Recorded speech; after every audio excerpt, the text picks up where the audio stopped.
All right. All right, so we'll go ahead and get started. I want to thank everyone for joining us tonight.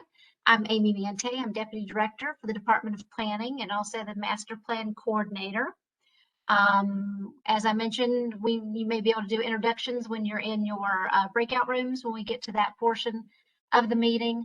But I did want to note that we do have some of the planning board members here tonight, as well as agency representatives from economic development, public works, aging, and I believe the director of planning is with us here tonight as well. So with that, we'll just get started. We try to leave as much time for the input portion of the evening as we can and get this kind of informational piece out of the way. All right, so welcome to the third of 7 input meetings we're holding in January and February. You can go to the next slide. Tonight, we're going to give you a brief overview of the input that we gathered in phase 1 over the summer. And then we're going to present our draft goals for resilient economy. And then we're going to ask you for the input on those goals. Master Plan 2030 development is underway, as many of you well know. Through the summer and fall of 2021, the Department of Planning conducted a series of public community engagement meetings that were held in different communities throughout the county. The input that was gathered will guide the vision for the county over the next 10 years. We held 50 community engagement meetings. Over the course of those meetings, we engaged with over 1,000 citizens of Baltimore County and captured about 4,000 comments related to where people see their communities and the county evolving over the next 10 years. The meetings were held across all 7 council districts and engaged over 35 various community groups. We asked broad questions about what you valued most or wanted to see changed in your communities. And we also asked where you see the county in the next 10 years. From the input we gathered, the top 3 most discussed categories were land use, economic development, and transportation. And notably, the most engaged groups were located in the western part of the county: Catonsville, Randallstown, and Woodlawn. Also interesting to note, residents expressed the most support for walkability and pedestrian-oriented infrastructure, streetscape improvements, renovated schools and public facilities, green space and parks, redeveloping aging commercial corridors, senior housing, infrastructure, small business, local businesses, community engagement, and participatory planning. The greatest concerns we heard were school overcrowding, traffic and congestion, overdevelopment, loss of green space, continued threat of climate change, lack of professional and recreational opportunities for young people, and blight in older communities. Now, as we're moving on to phase 2, we're working internally not only to review everything that we heard from the community these past few months, but also review existing conditions and emerging trends to determine the big ideas for moving the county forward to where we want to be by 2030. At the heart of this process is the idea that local government should invest more and more thoughtfully in its people and infrastructure. Using what we heard in the summer and fall, we've developed draft goals for 6 master plan topics. The goals are grouped into 6 categories or 6 topics, as I noted earlier: livable built environment, resilient economy, interwoven equity, healthy community, harmony with nature, and responsible regionalism. Each of these groups is led by a community planner with staff support from within the department. So very briefly, before we focus tonight on the topic of resilient economy, I want to provide an overview on all the input we gathered over the summer and fall on all 6 of those topics. For livable built environment, we heard about trash collection and recycling, code enforcement, maintenance of public facilities. We heard about the need for affordable senior housing throughout the county and a support for a variety of housing types. Strong emphasis on stormwater and sewer infrastructure, road paving, as well as expanding high-speed internet across rural areas. We also heard concerns about traffic and congestion, as well as suggestions to improvements for specific intersections and traffic corridors for improved safety, pedestrian access, and walkability. We also heard a need to reform the comprehensive zoning map process and enforcement of the urban-rural demarcation line. There were also concerns about the need for more transparency in the development process, including possible updates to the planned unit development process and updates to zoning regulations. For resilient economy, which is what we're going to talk about tonight, we heard about commercial centers, improving retail options, and successfully redeveloping large shopping mall properties that are currently underutilized or vacant, retrofitting retail corridors as districts, corridors, and zones to offer a change to more auto-centric land use that's kind of typically suburban, adaptive reuse for vacant and obsolete properties, as well as grants for facade and streetscape improvements, the need to attract large-scale job creators in emerging industries, opportunity to support agritourism, and workforce development that needs to meet the needs for emerging industries in the future.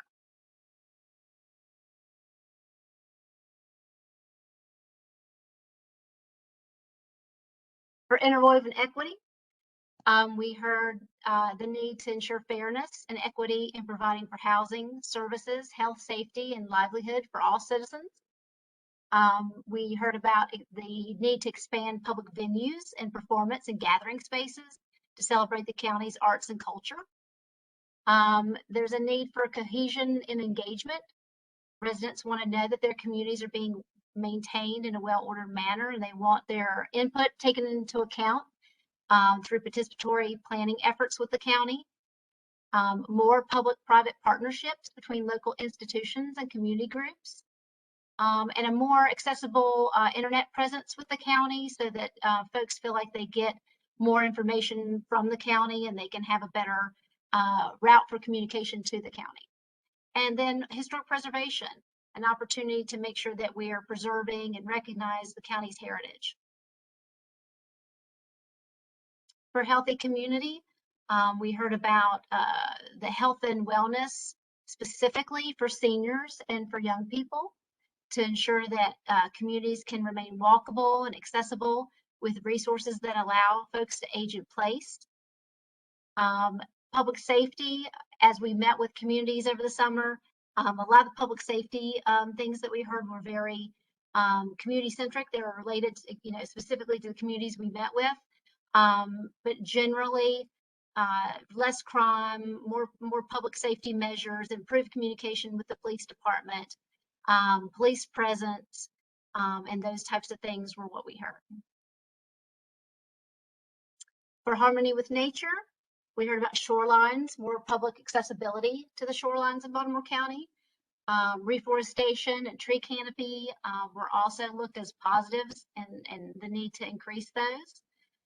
Plans for impacts to infrastructure, health, and environment in response to climate change was also a very popular topic. And with recreation and parks, there's a huge consensus among all groups.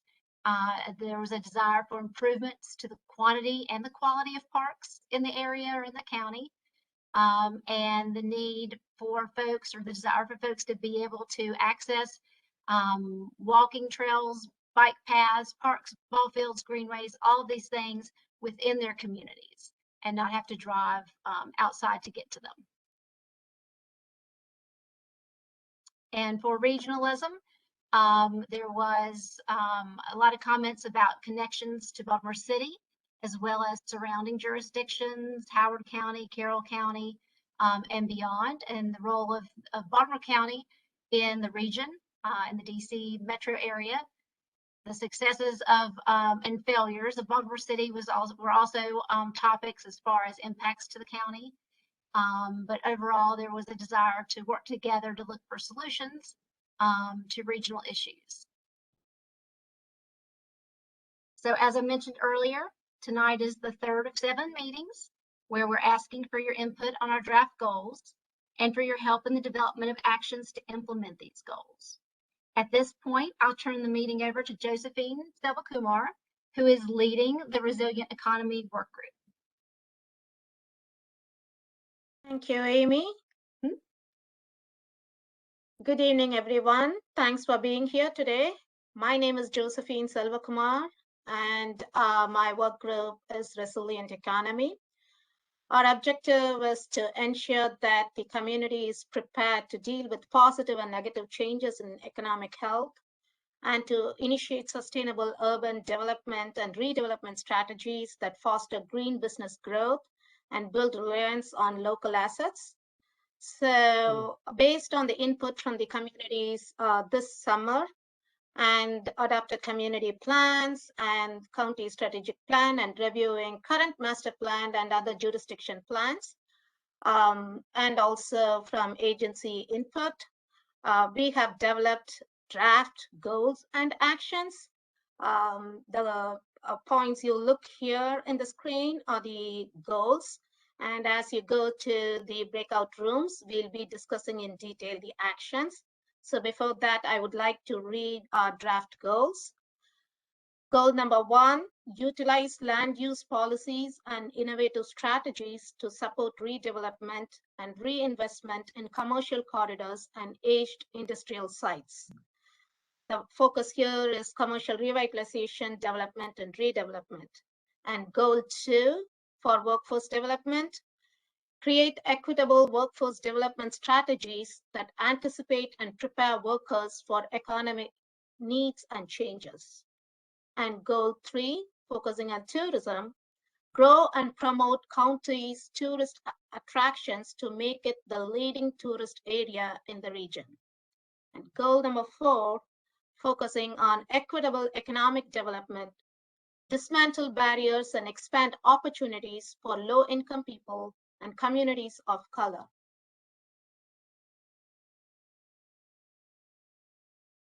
So now we will break out into groups to discuss these goals and actions associated with these goals in detail.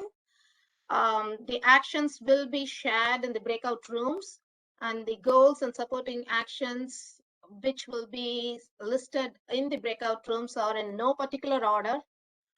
So the facilitators will ask you 3 questions. Let us know in general whether you agree or disagree with the goals and the supporting actions.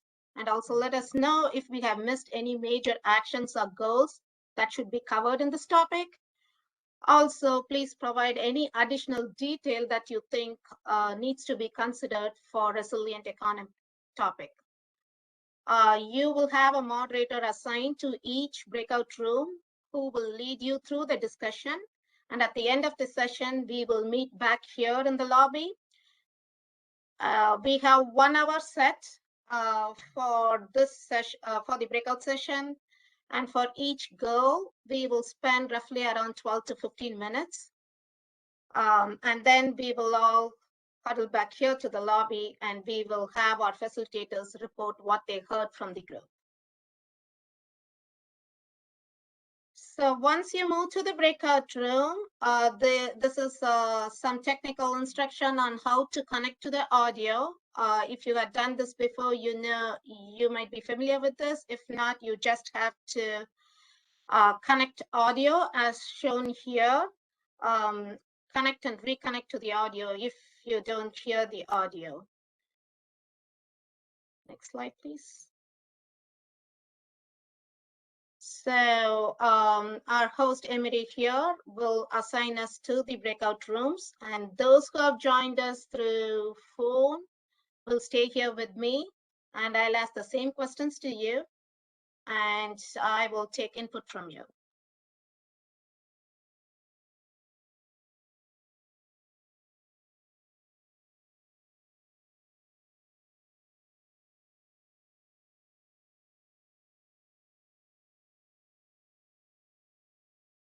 Okay, I guess I see still people moving around. Let me give a couple of seconds.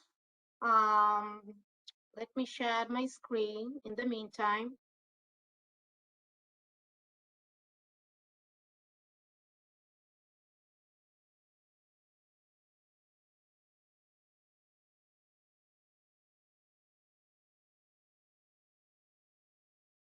Give me 1 second.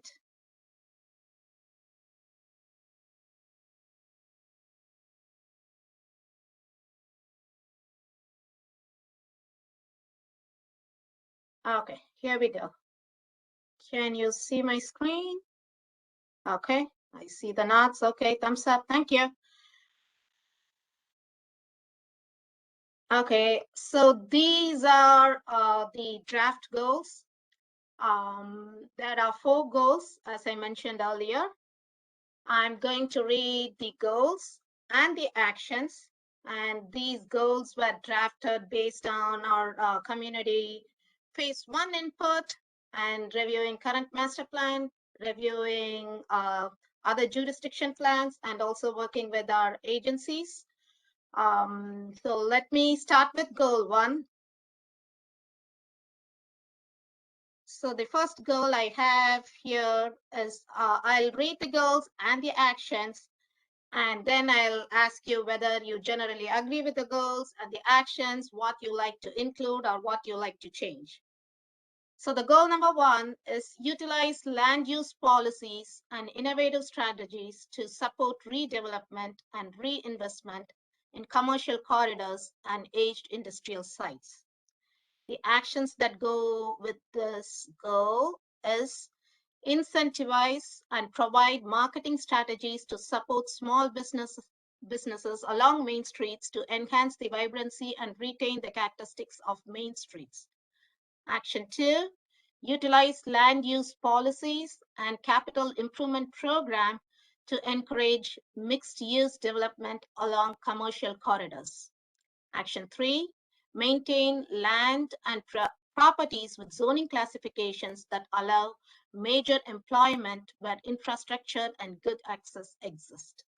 Action 4, establish initiatives and zoning regulations to attract and support new green and sustainable industries and businesses. This is catered towards the offshore wind industry.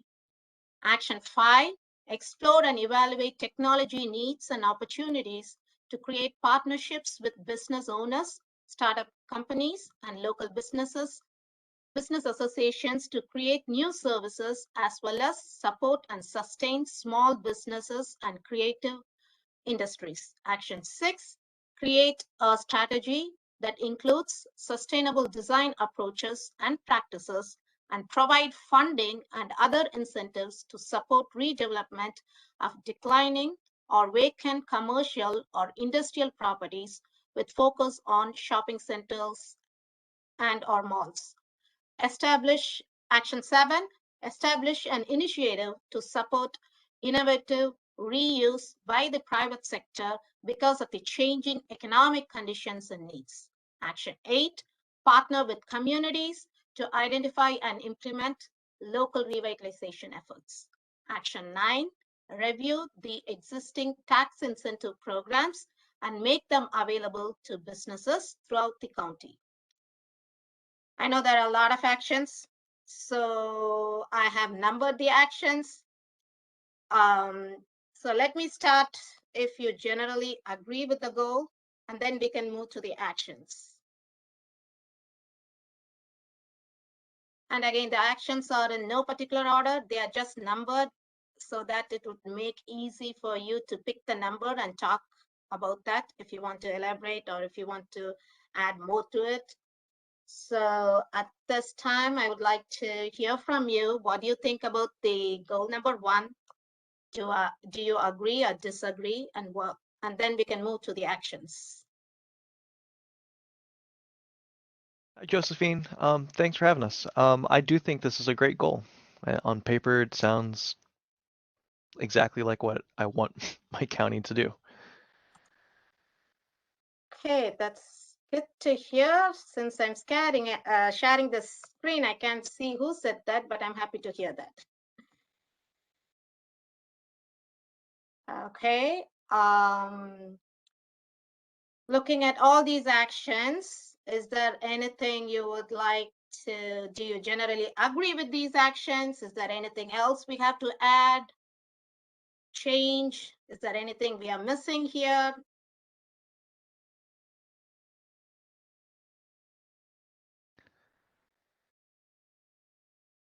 I think one thing that this kind of does step on the toes of some of the other topics that you guys have talked about. Um, Mhm. but when I think of, main streets and retaining characteristics of main streets, nowadays a lot of development, we don't really do that so much anymore. We've got, very large, wide roads that not very pedestrian friendly.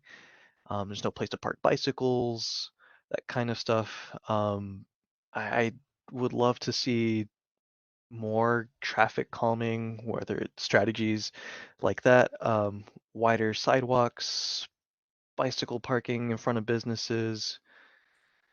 Um, would love to see more shops closer together. I love kind of that old Ellicott City um, vibe where you can kind of walk down that main street and see so many businesses where other areas they don't know, they've just kind of torn down buildings and built parking lots.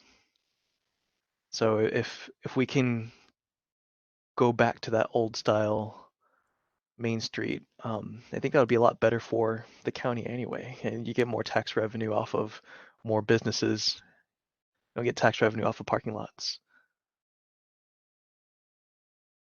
So I don't know. That's what I think of when I see that. So I'm imagining, I'm hoping a lot of these things are brought up with, you're talking about zoning restrictions and land use policies. Mhm. I'm hoping some of these ideas are covered in there, but I'm just wanted to explicitly say them that those are the types of things I'd support since I don't know what these land use policies are. I'm not an expert on those policies. That's right. That's right. Like we when we say utilize land use policies, we are talking about how the existing zoning regulations and land use policies and everything could strengthen the economic vibe. And like you said, we are looking into all these factors, Main Street characteristics, and then to say pedestrian friendly, to park in front of the businesses. All these are the things that boost the businesses appearance. And when we talk about economic vitality, all these features are very important. These points, we are talking about exactly what you have addressed now. So I made a note of everything. Thank you. Appreciate it. Thank you. As I mean, let me know if I have to zoom for you all to see the actions. You can just let me know with the numbers and then I can read that and we can talk more about it. We just To want to know if there is anything we are missing. Yeah, to follow up on the previous commenter's thoughts, it seems to me, I'm not sure, but my understanding is that there's a lot of zoning or regulations that have to do with minimum number of parking spaces for commercial businesses and with regards to streets and roadways, there's a lot of focus put on the throughput of automobile traffic through areas to make sure they get through lights within a minimum amount of cycles, and there's enough lanes to carry traffic through an area. But that seems to be quite both the parking regulations and traffic regulations or goals seem to be very much at odds with a small business Main Street style of commerce, and it seems to me that it's more today. Those regulations and rules and what have you, best practices, are more geared towards the benefit of vehicles than they are the people within the vehicles.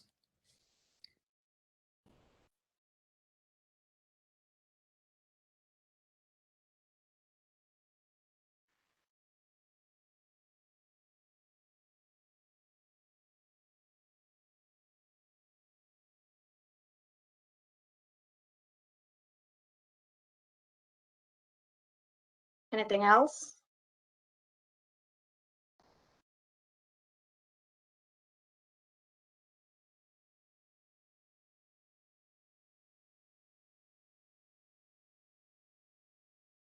Is there any other actions anybody would like to talk about? Well, I mean, I'll bring up something else. If we've got um, rules and regulations with regards to number of parking spaces for a shopping center, why don't we do the same thing for uh, places, for bike stands? There's absolutely nothing that requires, it seems like, a shopping center or a business to actually support that. Or, there's rules for getting in and out of shopping centers in terms of right lanes, right turns and left turns and getting out, again, for the optimization of vehicle traffic. But I don't believe that there's necessarily requirements for crosswalks near a shopping center to make sure that people can easily cross from one side of the street to the other. So again, it seems like it's all very vehicle centric instead of allowing for walking, and not even allowing, encouraging walking and biking as opposed to driving. Okay.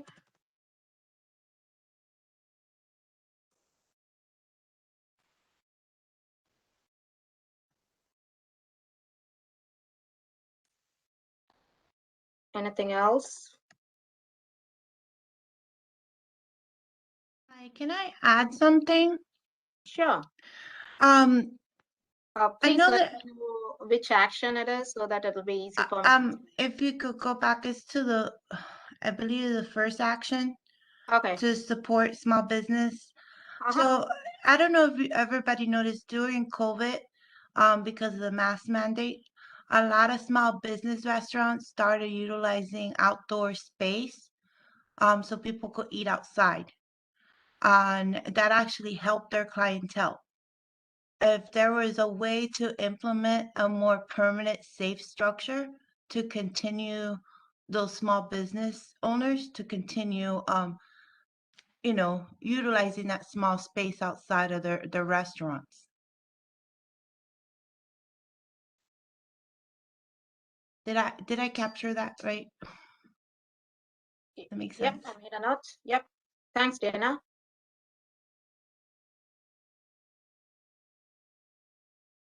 Anything else to add with the other actions? When you give your input, please let me know which action number you're talking about.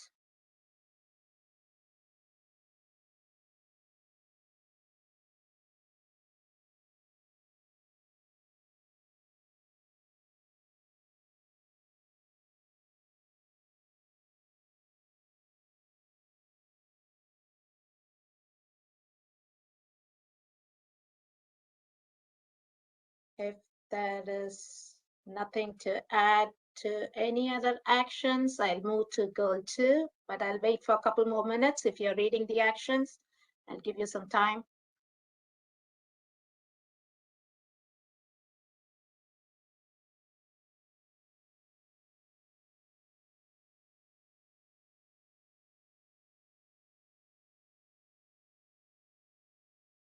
Action item number 8, where it says partner with communities to identify, implement local renovation efforts. Uh-huh. Like when I read that, I think about partnering up and allowing like um your nonprofit organizations in the community to be able to come in and partner with the community to create if you give them like a grant to create like beautification projects or community gardens to help provide eco-friendly Yeah, benefits to the any type community of as a whole. projects. Yeah, that's the focus there. Any type of projects like to work with the communities to take advantage of any funding sources or any projects, and to anything that would boost the revitalization efforts to work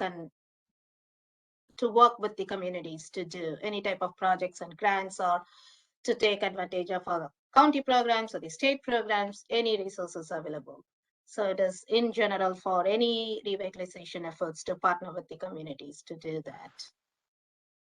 Is there a percentage of grants that provides also funding to do like like a marketing effort to let community members know that these incentives are out there to encourage their participation. That's one of our actions. I'm just trying to see which one is that. Oh, that's the first one, like Okay. to provide marketing strategies to support small businesses. Yeah, that marketing strategies run throughout many actions we have listed. So whatever we have now, we are trying to, with the master plan update, we are trying to come with innovative strategies to create innovative strategies and to bring in new marketing efforts to work with the communities and the small businesses, business owners, and partner with them to implement the projects. That's the main idea. That's the main focus of this group. Now, is there any talks about incentives to small business owners that are willing to partner up, like you would say, with like our county health department to help like our women and children from the domestic abuse try to secure future jobs and careers so they could be independently financially? That comes somewhere here where we talk about equitable, what is it? Yes, dismantle barriers and expand opportunities for low-income people and communities of color. There is some action here which exactly talks about what you're saying, but I can make a note here.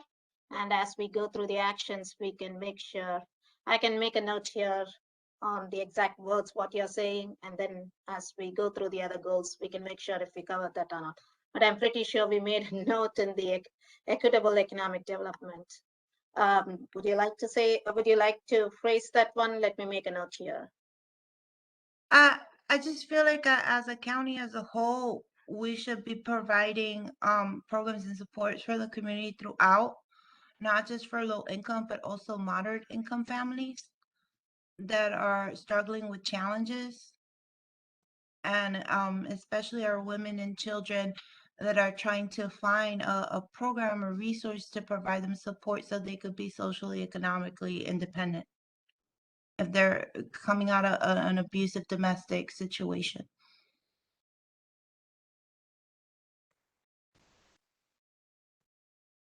I just see it as an opportunity if there's like dedicated um, grant applications and incentives so business owners could seek out those candidates. Um, like, in the military community, we have certain companies that we will partner up with, and that if they apply and you're a spouse of an active duty service, you get prioritized if you're going for that job interview with the civilian. So some kind of commitment that will help out families that are in that low to moderate income bracket to give them something more long term.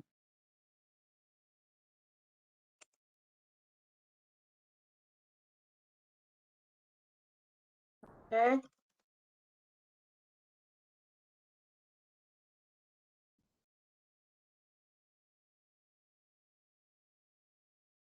Okay. Thank you.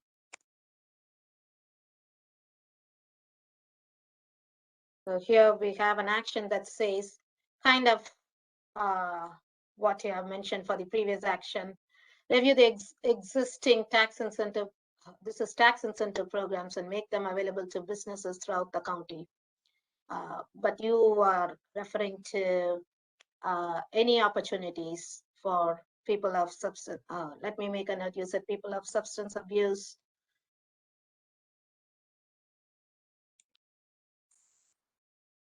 Domestic abuse victims is what I was getting at.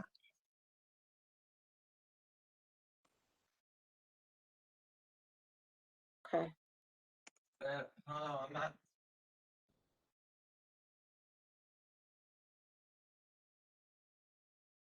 Did somebody say anything?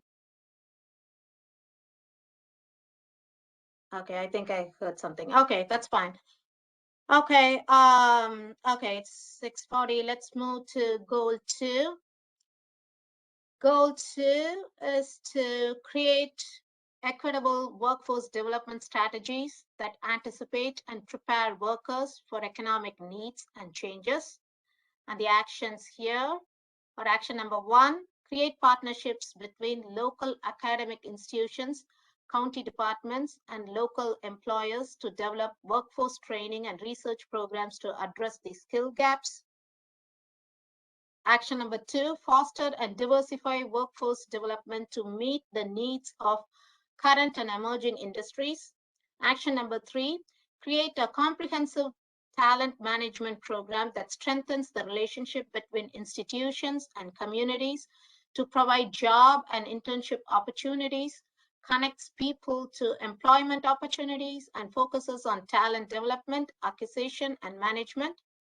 Action number 4, mitigate barriers to employment that minority groups face by creating strategies that enhance the effects of diversity, equity, and inclusion program.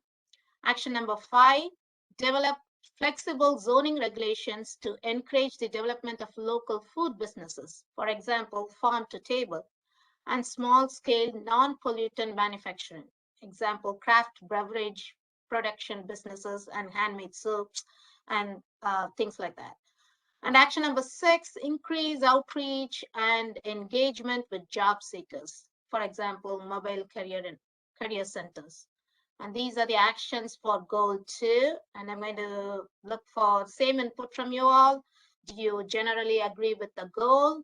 Do you generally agree with the actions? And what additional actions, or is there any additional feedback you would like us to add here?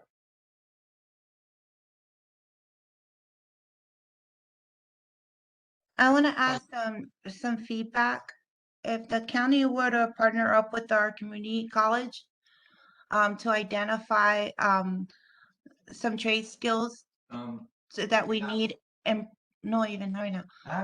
Okay, you got one. Sorry, my son wanted something. Sorry, Dana, which action are you referring to? So,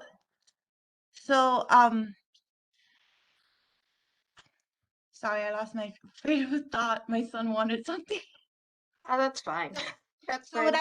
what I was thinking about was some places like in California, if you're a resident and reside, there's certain trades and jobs that are high demand in the area where they'll help you get your certificate or your credit to fill those jobs. And it doesn't cost anything. They're just listed on there. These are like our shortages, and we'll make sure you're certified and trade so you could apply and meet the credentials for that job.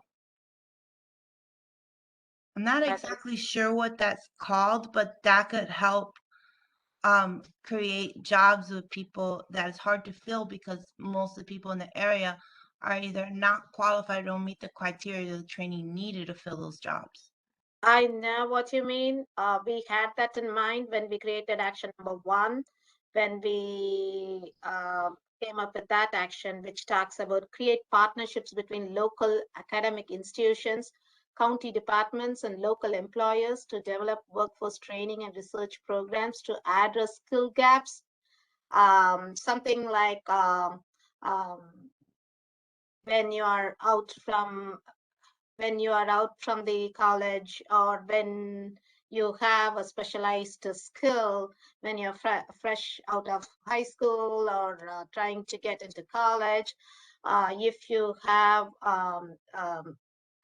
strong partnership with the academic institutions, all the CCBCs, universities, colleges, and the county and local employers, and to have a workforce training specially catered to address these skill gaps.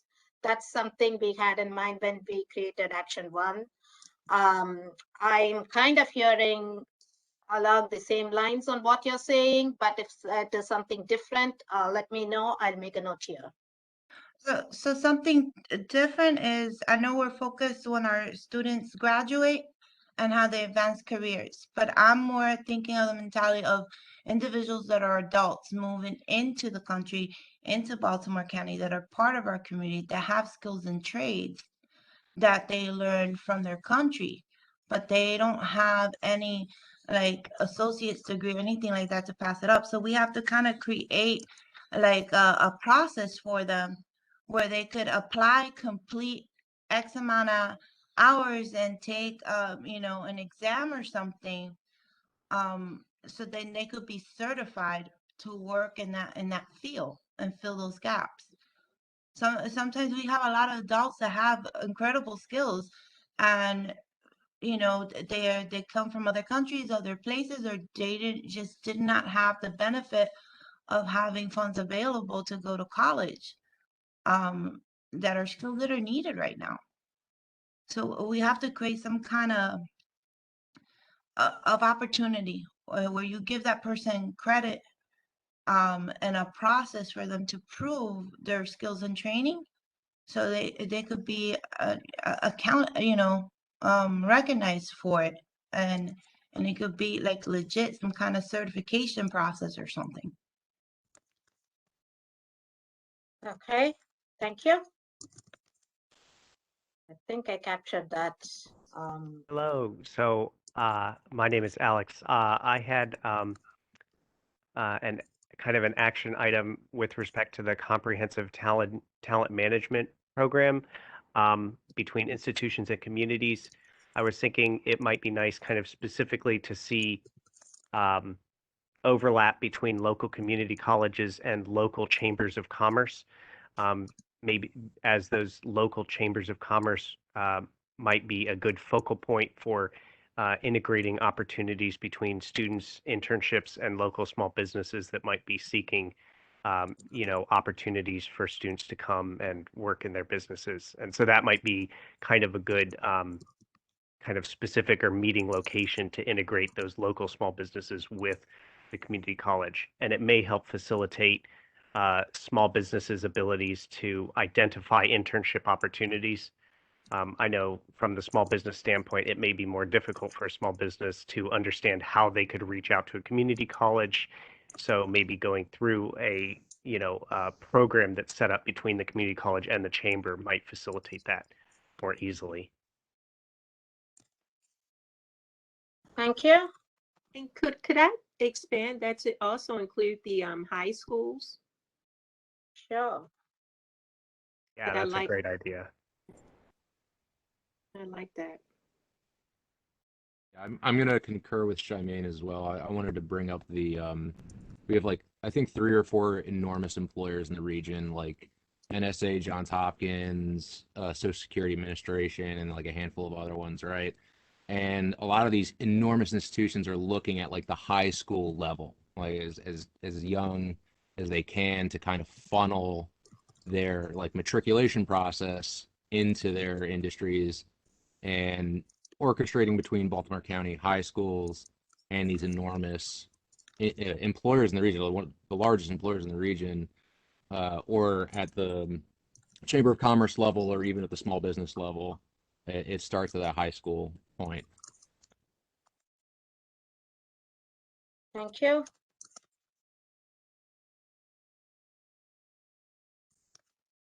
Anything else?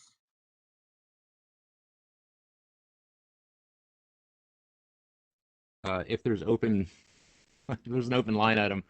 Uh, One thing that I'd like to see from the small business perspective is, though a lot of businesses, small businesses, don't necessarily need, there's a lot of home offices, stuff like that. But if there is the need for a brick and mortar location, a lot of brick and mortar locations, I mean, the main street spaces are like so many square feet, and there's not a lot of very, very small form factor uh, storefronts or businesses. The smaller, the cheaper they can be. It takes someone like me that is just a dumb idiot with an idea, and it gives me an opportunity to go out and for relatively little cost take a risk, fail, or succeed. So building out that very small footprint brick and mortar, like very low rent uh, commercial properties is going to be a big thing for building small businesses. Josephine, if I may, with the gentleman that was just speaking, it's kind of difficult to create small footprints like that, especially when you're dealing with a commercial corridor. But one thing that I thought would be interesting with some of these landlords, if the property could be split and utilized, just perfect example of the neighbor made on Frederick Road.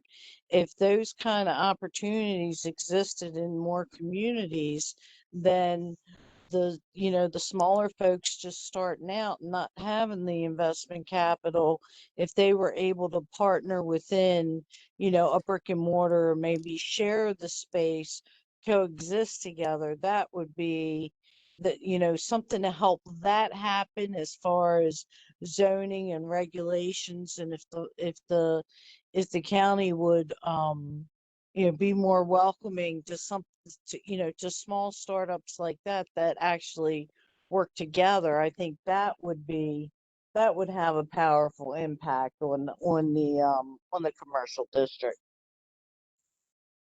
Thanks, Bettina.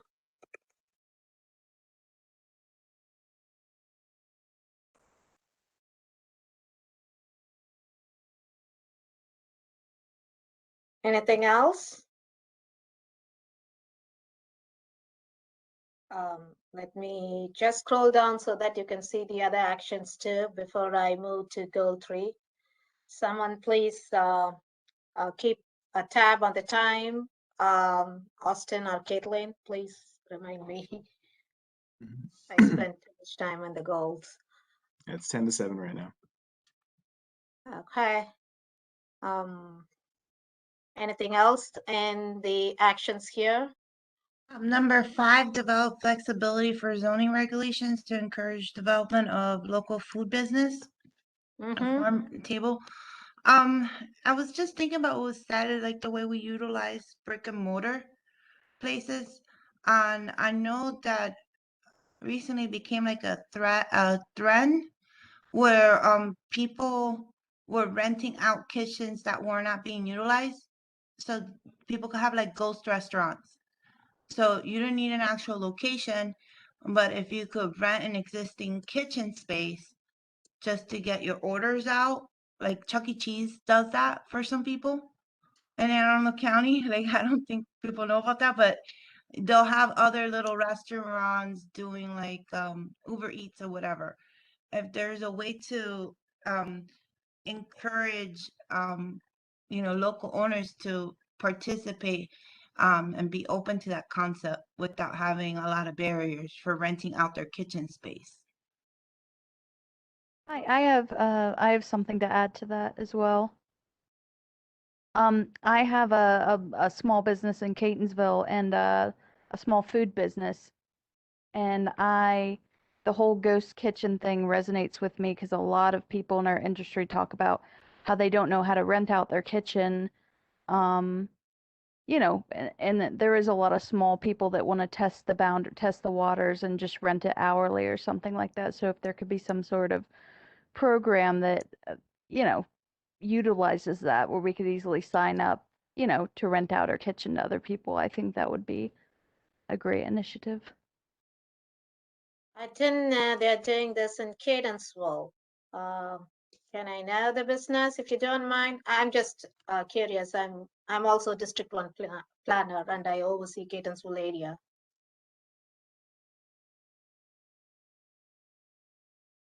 Yeah, I have a small bakery that I'm about to open on the avenue. Oh, okay. Thank you. Yes.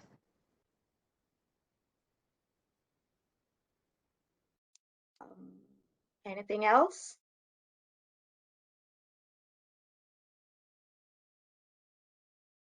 It seems like these co-working and shared spaces that allow for decreased overhead and flexibility are going to be more and more important, and it's just a huge trend going forward. So it's cool that the last 2 things that have been talked about have both been relating to that. Right. especially with the pandemic, the way we've been using a space the way we think and use the space has changed drastically. Which is a learning opportunity too, because if you look at a lot of your community spaces that community goes to services, a lot of these brick and mortar buildings need to be renovated. So it'd be good to think outside the box and make sure that when we're renovating these buildings, to keep in mind that we could renovate them to a multi-use space, kind of thinking. So it could be used 20, 30 years down the line for many different reasons. Right. I agree with you on that. Josephine, if I may one more time jump Sure. in with the renovation. I don't know if we're going down a different rabbit hole, but I would love to see, and I looked through the survey before I jumped on, and one thing that I did not see, and I may have overlooked it, is any kind of incentive for property owners to actually, I mean, I know we have the architect on call program, and I know, there's other tax incentive for, larger projects and stuff like that. And I know you can't legislate ugly, but it's sometimes it's such a disconnect when you have a community working together to build up the area, and economic development's happening right in front of your face, but yet you still have these derelict landlords that refuse to put a dime in their buildings. And then the turnover is high because unfortunately, the rent may start out a little bit low, and then they get in there and then they jack it up, and then it's unsustainable. And then that business goes out because it can't stay in. So, we have a tremendous problem with that, on parts of East Drive, that, it's just the buildings are awful, and they're substandard. So then you get people either get taken advantage of because they're excited about their dream and their hope and they want to make it work, but yet the building fights against them. Or people just aren't interested in renting them, and they sit vacant, and they won't allow you to do any kind of pop-ups in there.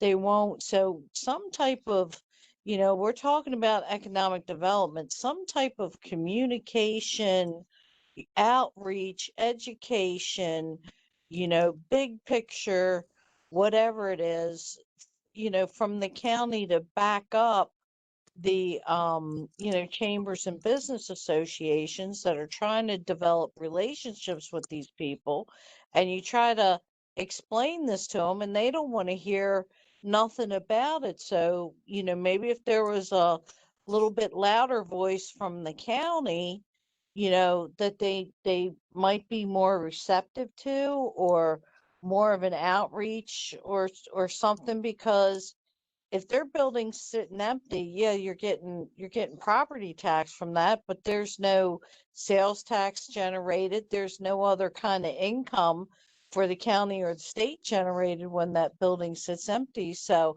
I like to see a bigger emphasis put on, helping some of these property owners that aren't from this country, don't have a culture of community, or commercial district or anything like that.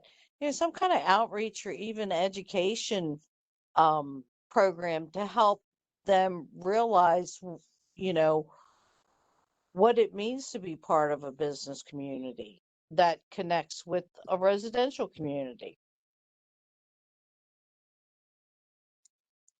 If I could touch on what Bettina, what she just spoke about. Currently, I own a business in the city, but I'm moving to the county, and the city just had a program which connected small business owner people that wanted a brick and mortar that were trying to test the waters, and vacant places that were vacant for more than 6 months, and they connected them together and offered incentives for the tenants to fix up the spaces and everything. Yeah. That's amazing. I'm sure more often than not, it's the landlords themselves don't have a way to connect with these opportunities, or they're just kind of stuck in their ways or an old outmoded way of thinking. They're usually, and I speak from experience, usually they really don't care. They own the property, they own it because they want to generate income. And if they can't get the money that they want, then they'll just leave it sit, because eventually somebody will come along. And it's a total disconnect. It's like, night and day trying to communicate this. And then they have a business that's doing well, and then they get greedy and they jack the price up, $500 a month, um, on these businesses, that then sometimes it's hard for them to just sustain that hit. So I understand wanting to give them the benefit of the doubt, but 9 times out of 10 it's not. They're just, they don't understand. And like I said, usually it's people from other countries that have absolutely no clue what a business association is, what a chamber is, how the whole working together, it's for most of them that come have the mentality of, I'm going to do this. It's all about me. And, there's not a whole lot of cooperation. So that's a real hard barrier to break down. Thank you. Thank you. Thank you for all your feedback. I made a note of that. In the interest of time, I'm going to jump to goal 3. This is mainly focusing on tourism. So goal 3 is grow and promote the county's tourist attractions to make it the leading tourist area in the region. And the actions here are: action number 1, create a comprehensive marketing strategy to attract more visitors to the county and increase hospitality, lodging, and visitor facilities and services. Action number 2, organize regional, national, and international events and specifically increase the number of youth and sports facilities to attract regional youth sporting events. Action number 3, utilize zoning regulations and land use policies to increase agricultural tourism and agricultural value added activities like farm breweries, wineries, and others. Action number 4, study the feasibility of the proposed equine legacy area and its benefits to the county's tourism industry. Action number 5, protect and promote recreational waterfronts as important elements for communities' maritime heritage, like marinas, ecotourism, recreational fishing, public parks, and beaches. Action number 6, conduct programmatic reviews to ensure the success of heritage and recreational tourism, designated arts and entertainment districts, and performance venues with private and governmental agencies to ensure that appropriate regulations exist to protect counties' natural resources. So, do you generally agree with this goal? And do you generally agree with all these actions that I read? And is there anything else you would like to add? Please let us know. Oh, sorry. For action 6, the Arts and Entertainment District. So I recently reached out about, there was a BILP program to beautify like the fronts of the buildings, but it would be, in my view and other business owners I talked to, something like that were able to be used on the inside of the building. Even if it's some sort of low interest loan and not a grant. Because I find that there's a lot of grants that, want to help the arts and the entertainment district to help, the facade of the building. But if there's a lot that needs to be done on the inside, then that only goes so far. Speaking as someone that's a tenant, not a landlord. Okay. BILP is the Building Improvement Loan Program. I'm the coordinator for that. And like you mentioned, it mainly focuses on the facade. Um, but I'm not sure if there are other programs which economic development managers which might focus on the interiors. But I'll make a note of your point for grants to help with interior renovations too. Okay, anything else? I wanted to add that we should focus uh, certain parts of Baltimore County, not to play favoritism or anything, but when we're looking at tourism and where BWI is located, um, the county owns a lot of land there. There's a few parks that don't get heavily utilized that are available that have waterfront property, but we don't have any hotels in the area. There is no hotels being so close to the airport. They're usually in Anne Arundel County, um, on there close to it. But there's like a missed opportunity because we're so close to the city where we have all our entertainment that there's available in the city. And we just have this little pocket here in the Southwest where you have an opportunity to create like place to actually stay. Like when my family came to visit, they didn't stay in Baltimore County because there was no hotels in the area of District 1. There the closest was on Washington Boulevard, but it wasn't so pretty. It wasn't like state of the art, like it didn't feel like, ooh, this is fancy, you know? And it's such a beautiful view in the Southwest Area Park if you look at it. To be able to provide, just take it a step up. Also, there's no distinction when you go out of like Anne Arundel County into Baltimore County, there's not like a big, hey, welcome everybody, look, this is us, you know? So there's like a big walkway that connects like Baltimore Highlands over to Lansdowne on 295. This big bridge they redid over time, like the walk path and everything and the lights. It looks very pretty. But some cities have a big fancy sign. Like you go and drive through Jacksonville, right when you enter Jacksonville, it says "Welcome to Jacksonville," or Palm Beach, you'll say something like that. Baltimore County is missing that. If you go to the northern part of Baltimore County, when you're gonna go towards like PA and you cross that bridge to go to like New Jersey, same thing. There's no big welcome fancy sign saying "Welcome to Baltimore County." So if we want to attract tourism and recreation activities that are available, or our breweries, fine dining and stuff, we have to fill up that gap because we're not being fancy, we're not being flashy, and there's a lot of beauty in Baltimore County because it's so different throughout the whole county. But we're not making a statement like, look at us. This is us. This is how great we look. And there has to be something dedicated to glam us up like that. And we have to provide that hospitality opportunity, either in incentives to increase more like bed and breakfast in the area, because that's also a potential that you could have where the wineries are. Encourage property owners to have a bed and breakfast.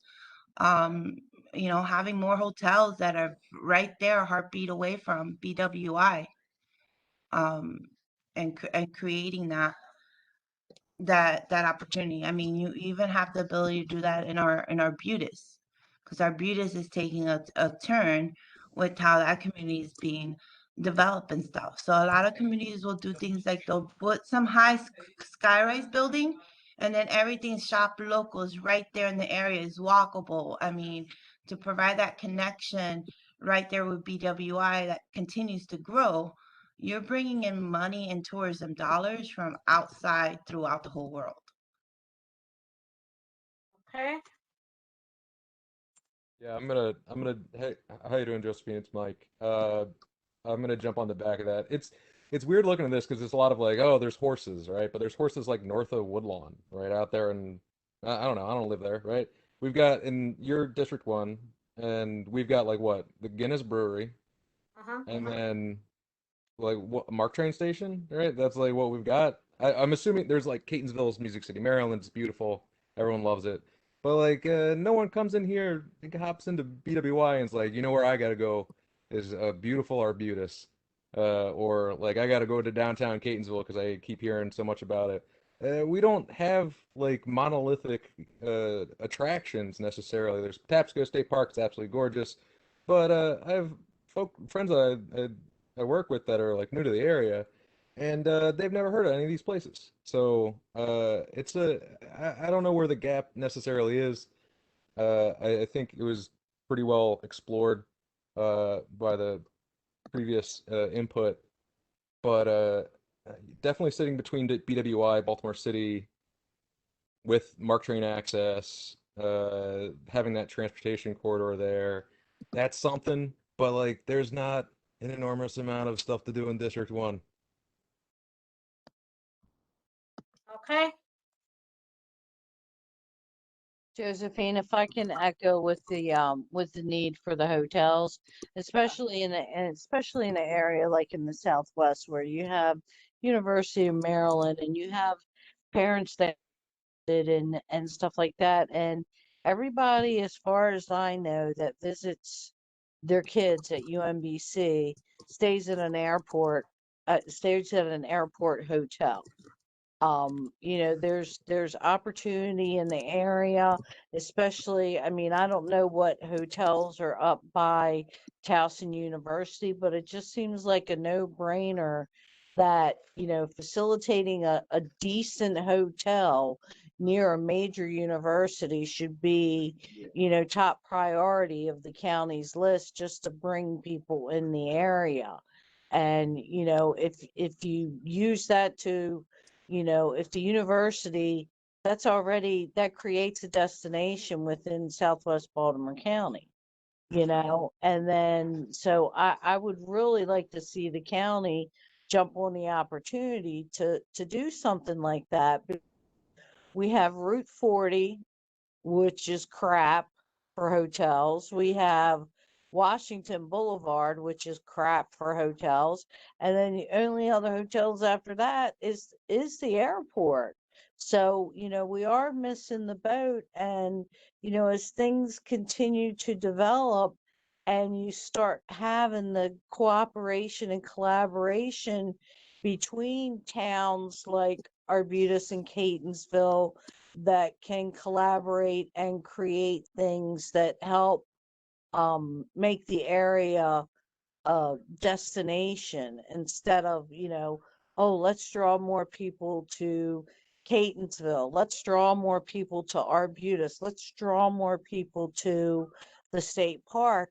That's where we all need to get on the same page and say, what can we do to draw more people to Southwest Baltimore County and, create things as a destination, because there's a lot of little things going on, and the county has stepped up their game with the tourism, and Marjorie's been reaching out to the chambers and business associations, to help publicize that.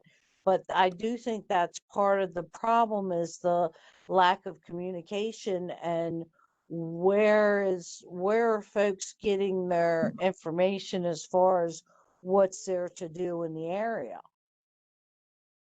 Thank you. Thank you. Just got a message, Josephine, about moving to the fourth goal. Okay. Let me jump to goal 4, and if we have time, we can revisit the actions for tourism. So moving to goal number 4, dismantle barriers and expand opportunities for low-income people and communities of color. Action number 1, support investment and business development in underinvested and disinvested communities and to provide equitable access to economic opportunities. Action number 2, establish a business incubation program that helps develop minority-owned small businesses. Example, MBE, WBE, veterans, and people with disabilities. Action number 3, using an equity lens, identify regulations and planning tools that could create barriers to growth in specific areas or communities. Action number 4, integrate zoning regulations, land use policies, CZMP, which is comprehensive zoning map process, and development review process to ensure development are sustainable and equitable. Action number 5, develop actions to balance future growth within urban-rural demarcation line, URDL, and the conservation of rural characteristics outside the URDL. Action number 6, create strategies to work with stakeholders and partners to strengthen and improve the ability of commercial revitalization districts to attract businesses and be accessible to nearby communities. Action number 7, explore creation of community equity district programs to foster the growth of community development organizations in order to build stronger partnerships and provide better access to resources for economic growth. So again, asking you all the same question, do you generally agree with the goal? And do you generally agree with all these actions? And is there anything else you like us to add? I want to add language to the goal because Sure. we tend to identify a lot of time the standing barriers to expand opportunity for low income families. And in reality, times are hard right now where it's not just low income families, it's also our moderate families. I mean, the cost of food, everything has gotten so expensive that I really think that we're always trying to close this gap that we never closed for low income families. And our moderate income families are also struggling. If you have a family of 4 that makes around 60, 65, 70,000, that's your moderate income family, and they're struggling too, and they don't often qualify for everything. So, you know, we have a big gap to close, but it's like we're always very reactive. Um, and you know, Baltimore County is just so segregated that you're having these challenges and not being able to have these opportunities when you want to own your own business and try to make something. It's a lot harder. So it's just a lot more difficult, a lot more challenging. But I really think we should focus how we balance and make everything fair for everybody that are low income and moderate income families, because it's so hard right now with the cost of everything going up. Thank you. I made a note here. And I think we can use some of the things that we listed in the previous goals that related to small businesses, because I think with minorities, it's just a compounded barrier. But I think we can use a lot of the strategies or the support with the co-working space. And I'm sorry, I can't remember, but I think it was a lot of good strategies that came out earlier that supported the small businesses as well, that can be applied here.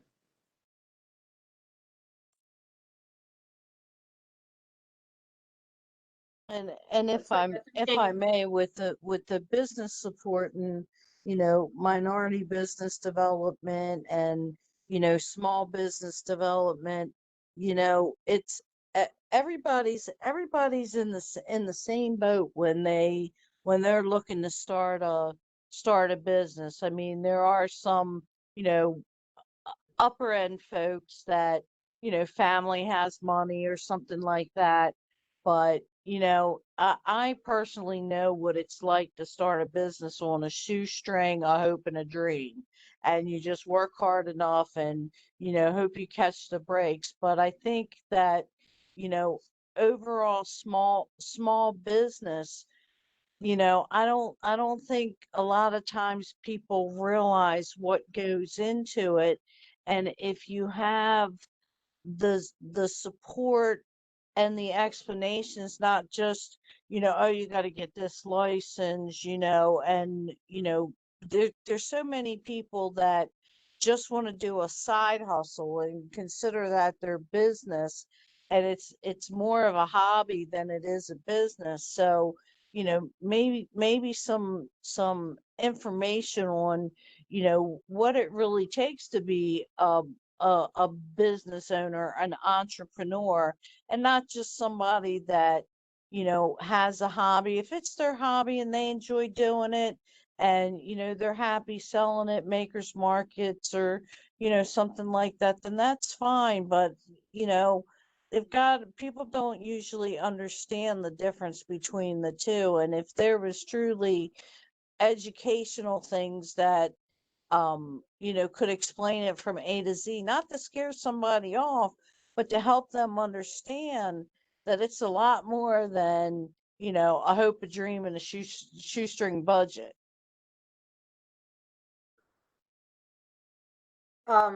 So from what you're so what I'm hearing is some to provide some kind of education to differentiate business and hobby. Is that what you're Yeah, I saying? mean, there's plenty of resources out there, and you can Google, you know, if you Google how to start a business, you'll get 15 different things. But, you know, if you're really looking to foster, you know, that entrepreneur and that kind of business, then, you know, something that's specified to them that, you know, Baltimore County doesn't have to reinvent the wheel, but where's the opportunities for Baltimore County to maybe partner with some, you know, state entities that, you know, already have programs involved, but just because they're the state, you know, does the county not promote them? I mean, there could be a wonderful collaboration between, you know, Baltimore County Economic Development and the Small Business Development Center from the state. So I don't think there's a lot of cross the street conversations of really, you know, we talk about people collaborating in business associations and business communities, but I see the county being very much a silo when it comes to business creation because limited programs and whatnot, and they don't look outside of their own little box to see what other resources are close by that, you know, there could be, you know, opportunities for partnerships with other, you know, state and federal agencies.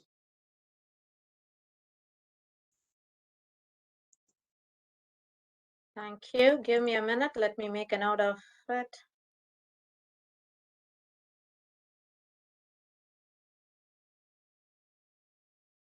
Okay, thanks, Bettina. I made a note.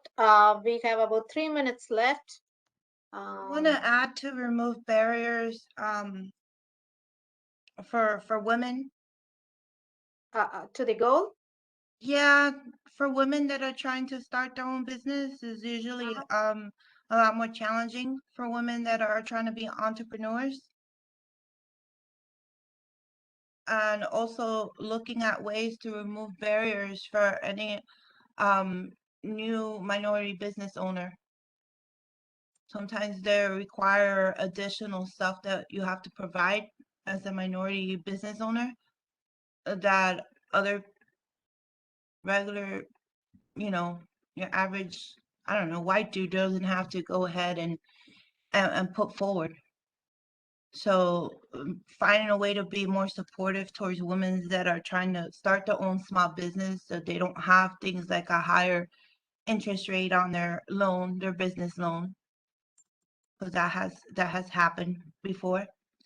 And other challenges that could be some outdated policies that the county might have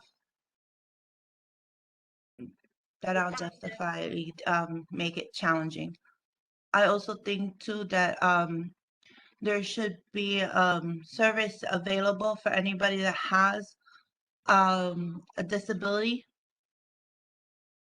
that's either like visual impairment, that they should have information be able to provide it to meet their needs. If there's someone with a disability and wants to start a business but has a challenging time doing so due to their disability. For the thanks, Dana. I'm making a note as you speak for the Minority business owners, we kind of like address that in action 2, establish a business incubation program that help develop minority owned small businesses. We made a note of MBE, WBE, veterans and people with disabilities. Just letting you know, but I made a note of all that you said. Thank you. Do we have time? I see people coming to lobby. Okay, we have 40 seconds more. If there is anything more you would like to add to this section, to these actions for goal number 4.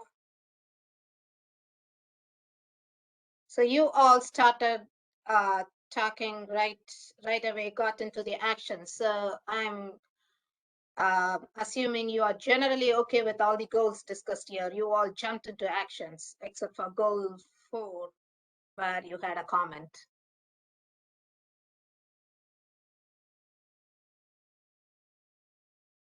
Okay, 2-second rule. If I don't hear anything, I take it as yes.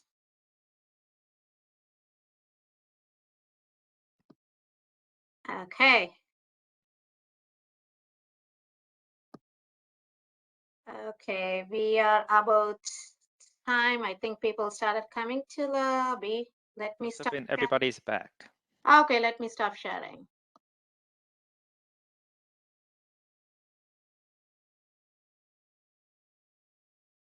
Okay. Okay, good to see everyone back. Now we will have the reporting session. The facilitators can go ahead and start reporting what they heard from their breakout session. So let's start with Amy. All right, let me pull up my screen.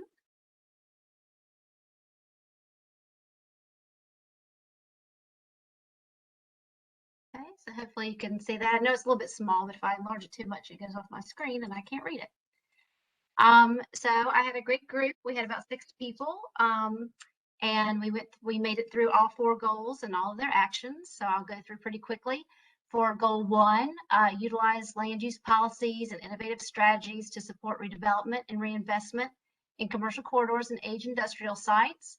The group was happy with the goal and all of the actions.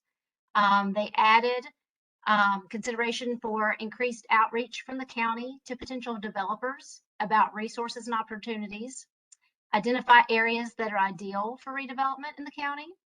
The county needs to be more proactive in soliciting redevelopment projects, explore frequent use of the RFP process to dispose of county land that could be creatively redeveloped.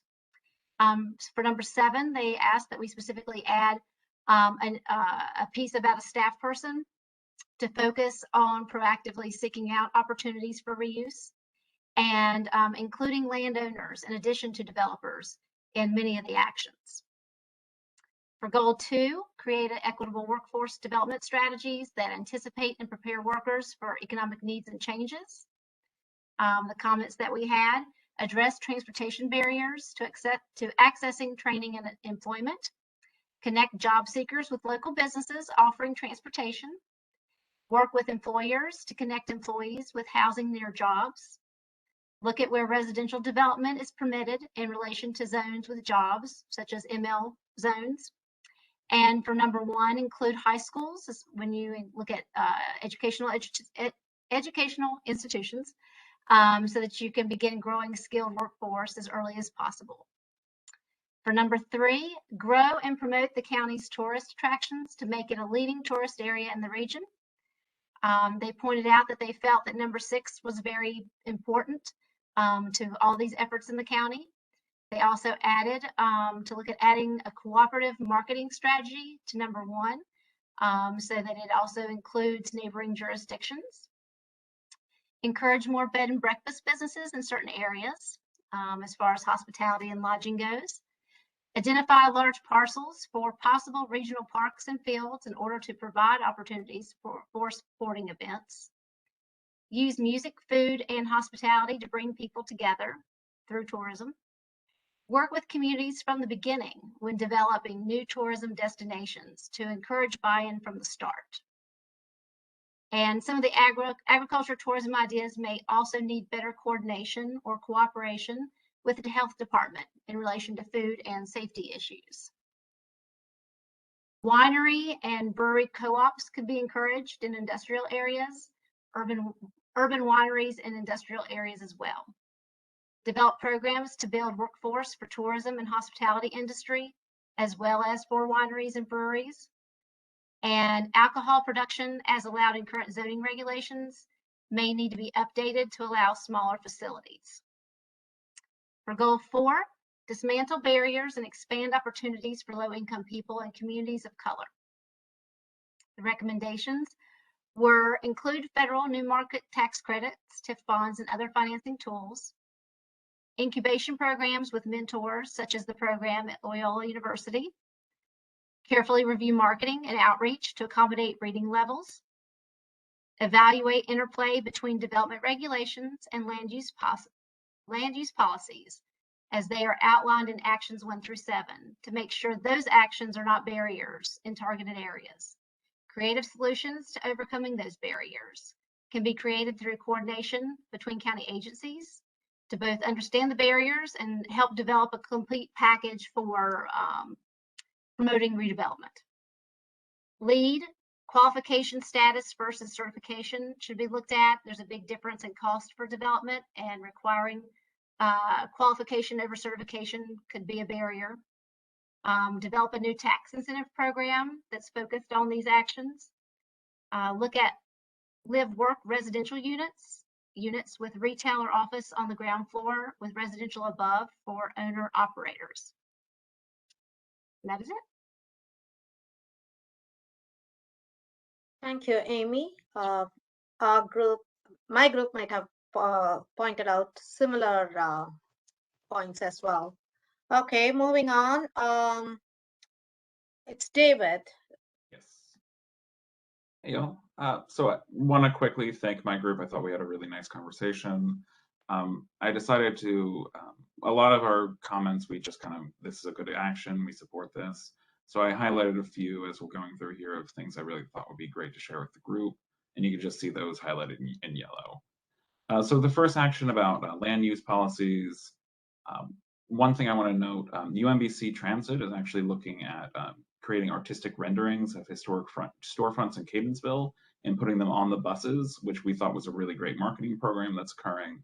It might be something we could copy and if we work with the transit throughout the county.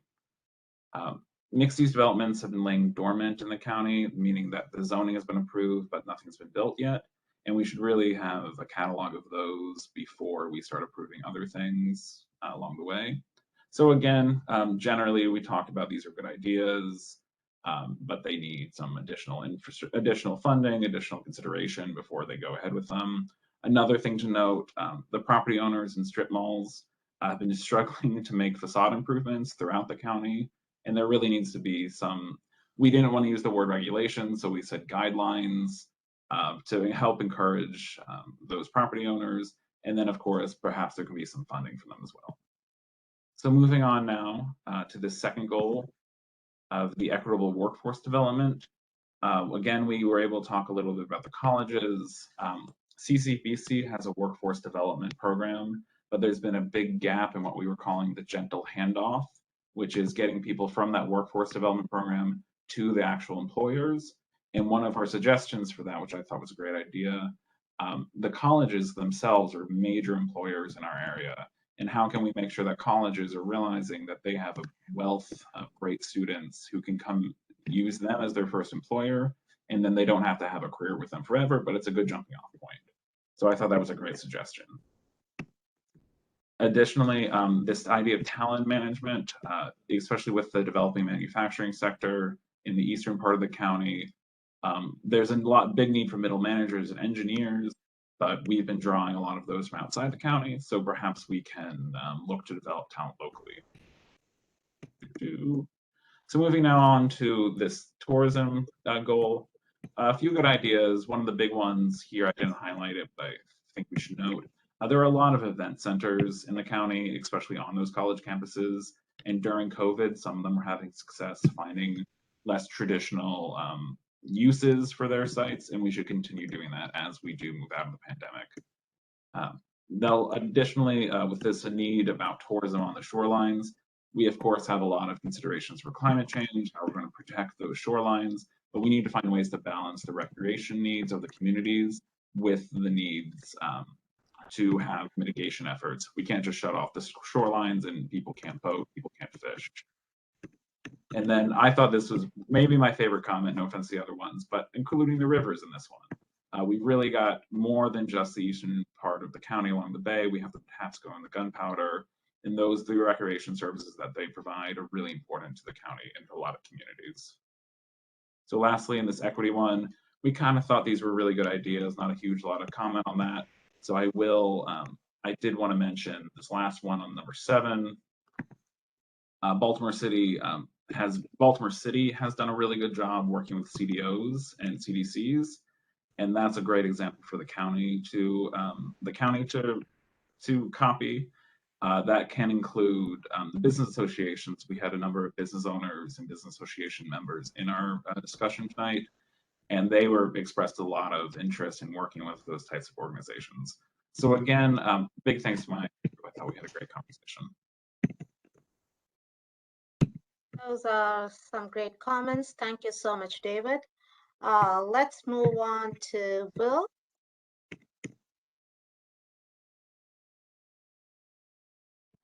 Okay, so let me bring my screen up.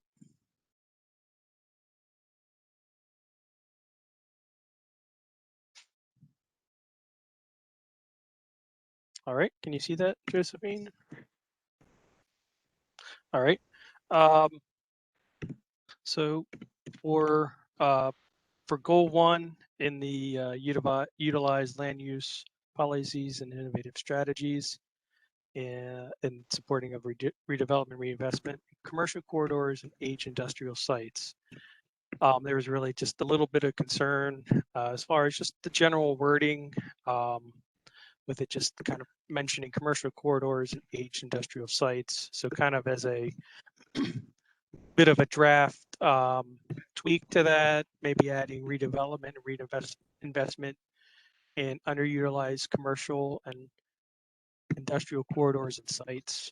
So just kind of flesh that out a little bit more. Was mentioned. Also bringing in multi-use, mixed use, as far as commercial, mixing in commercial, residential, and industrial. So just a little bit of wordsmithing on that goal.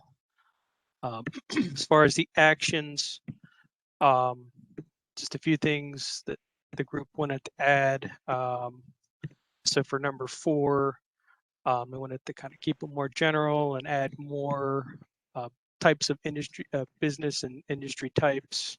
So solar farms, manufacturing and solar panels, things of that nature, as well as if those types of industries are brought into the county, you need to think about the training for those industries. So trying to expand that type of training into community colleges, high schools,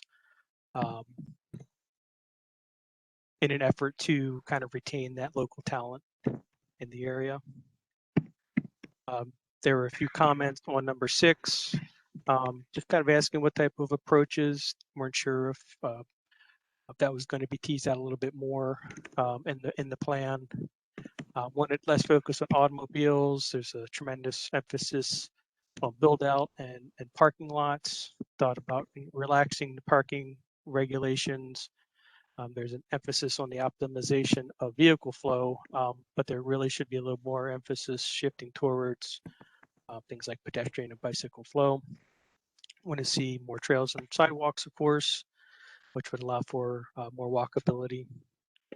And also looking at how pedestrian ingress egress can be improved. That takes a little bit more of a priority over automotive ingress egress into redeveloping commercial sites. Number 7, there's a desire to have more arts sectors like in Catonsville, excuse me, as well as wanting to see more public reuse. So for example, Rails to Trails projects. Number 8, they really wanted to emphasize this action. They don't want to see any types of actions that go against the community wishes for the area without any type of prior discussion. I guess there's been some issues those regards in the past where things just kind of happened and the community wasn't all that involved in the discussion, and any concerns that they had came up after the fact. So they'd like to kind of address things before any type of redevelopment happens. Moving on to goal 2, everyone agreed on that goal. And for the actions, it was mainly just number 5 we spent a lot of time on. And really, again, just kind of fleshing out a little bit more details of that action. So maybe looking at other things like textile industries and craft and teaching opportunities. They want to encourage community partnerships. Again, that need for more transparency in development and what's good about local industries. There have been issues or conflicts where craft breweries have events, but they are causing issues within that surrounding neighborhood that they weren't really aware of kind of during that initial development phase. Like to see more ecotourism rather than just some of the things that were listed. But they should not exacerbate any types of issues in the surrounding communities, particularly things with noise and traffic.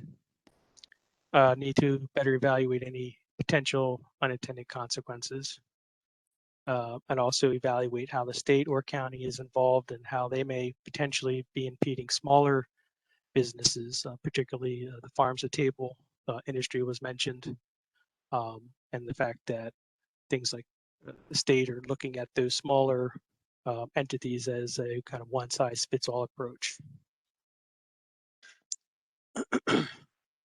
Goal number 3, they generally agreed, but had a hard time. The ambitious statement of being the leading. But they agreed, but can we be the leading, with the city there, but maybe looking at being a leading tourist area in the region. As far as the actions, number 2, again, just kind of fleshing out a little bit, not just youth, but adults, seniors, and then the fact that seniors generally have different types of needs than youth and adults do when it comes to sporting events. Number 3, would like to see improve the trail system, similar to what Washington and Dominion Trails done in Virginia. Also interested in seeing things like group tours of breweries and bakeries. Would like to see something similar in the southern area of the county, connecting other counties and the city, and the Jones Falls Trail connection. There are other things like the Guinness and other breweries that they'd like to see kind of connected and created into some type of tourist route, if you will. Also mention of the East Coast Greenway connection in northern Baltimore County. However, that would need more funding and coordination with the city. One new item that was mentioned is to encourage businesses other than just craft related things, places like for farm stands. Some places have farms that are tourism destinations, so that more experiential tourism activities could be interesting to look at. And other things I mentioned, like corn mazes, hay rides, pick your own types of activities, so that experiential tourism factor. Goal 4, everybody agreed on that one. And as far as the actions for number 5, there was a concern of has the term urban outlived its own terminology. Some areas they're not really urban, they're not rural. I kind of talked about a little bit of that term para-urban, and it was just mention that, is this particular action meaningful at this point in time. A couple of new ones were brought up. So live near where you work strategy, and just they asked the question of, is this something that Baltimore County has ever thought about? And another new one was adding multi-use, mixed use, live where you work, redevelopment types. However, they do recognize the fact that other projects have had issues with infrastructure, so the need to evaluate infrastructure issues before increasing density, but also the fact that higher density is required for these other types of desires, such as walkability and ease of access. And for that last question, any other important goals or actions? None were mentioned at this time.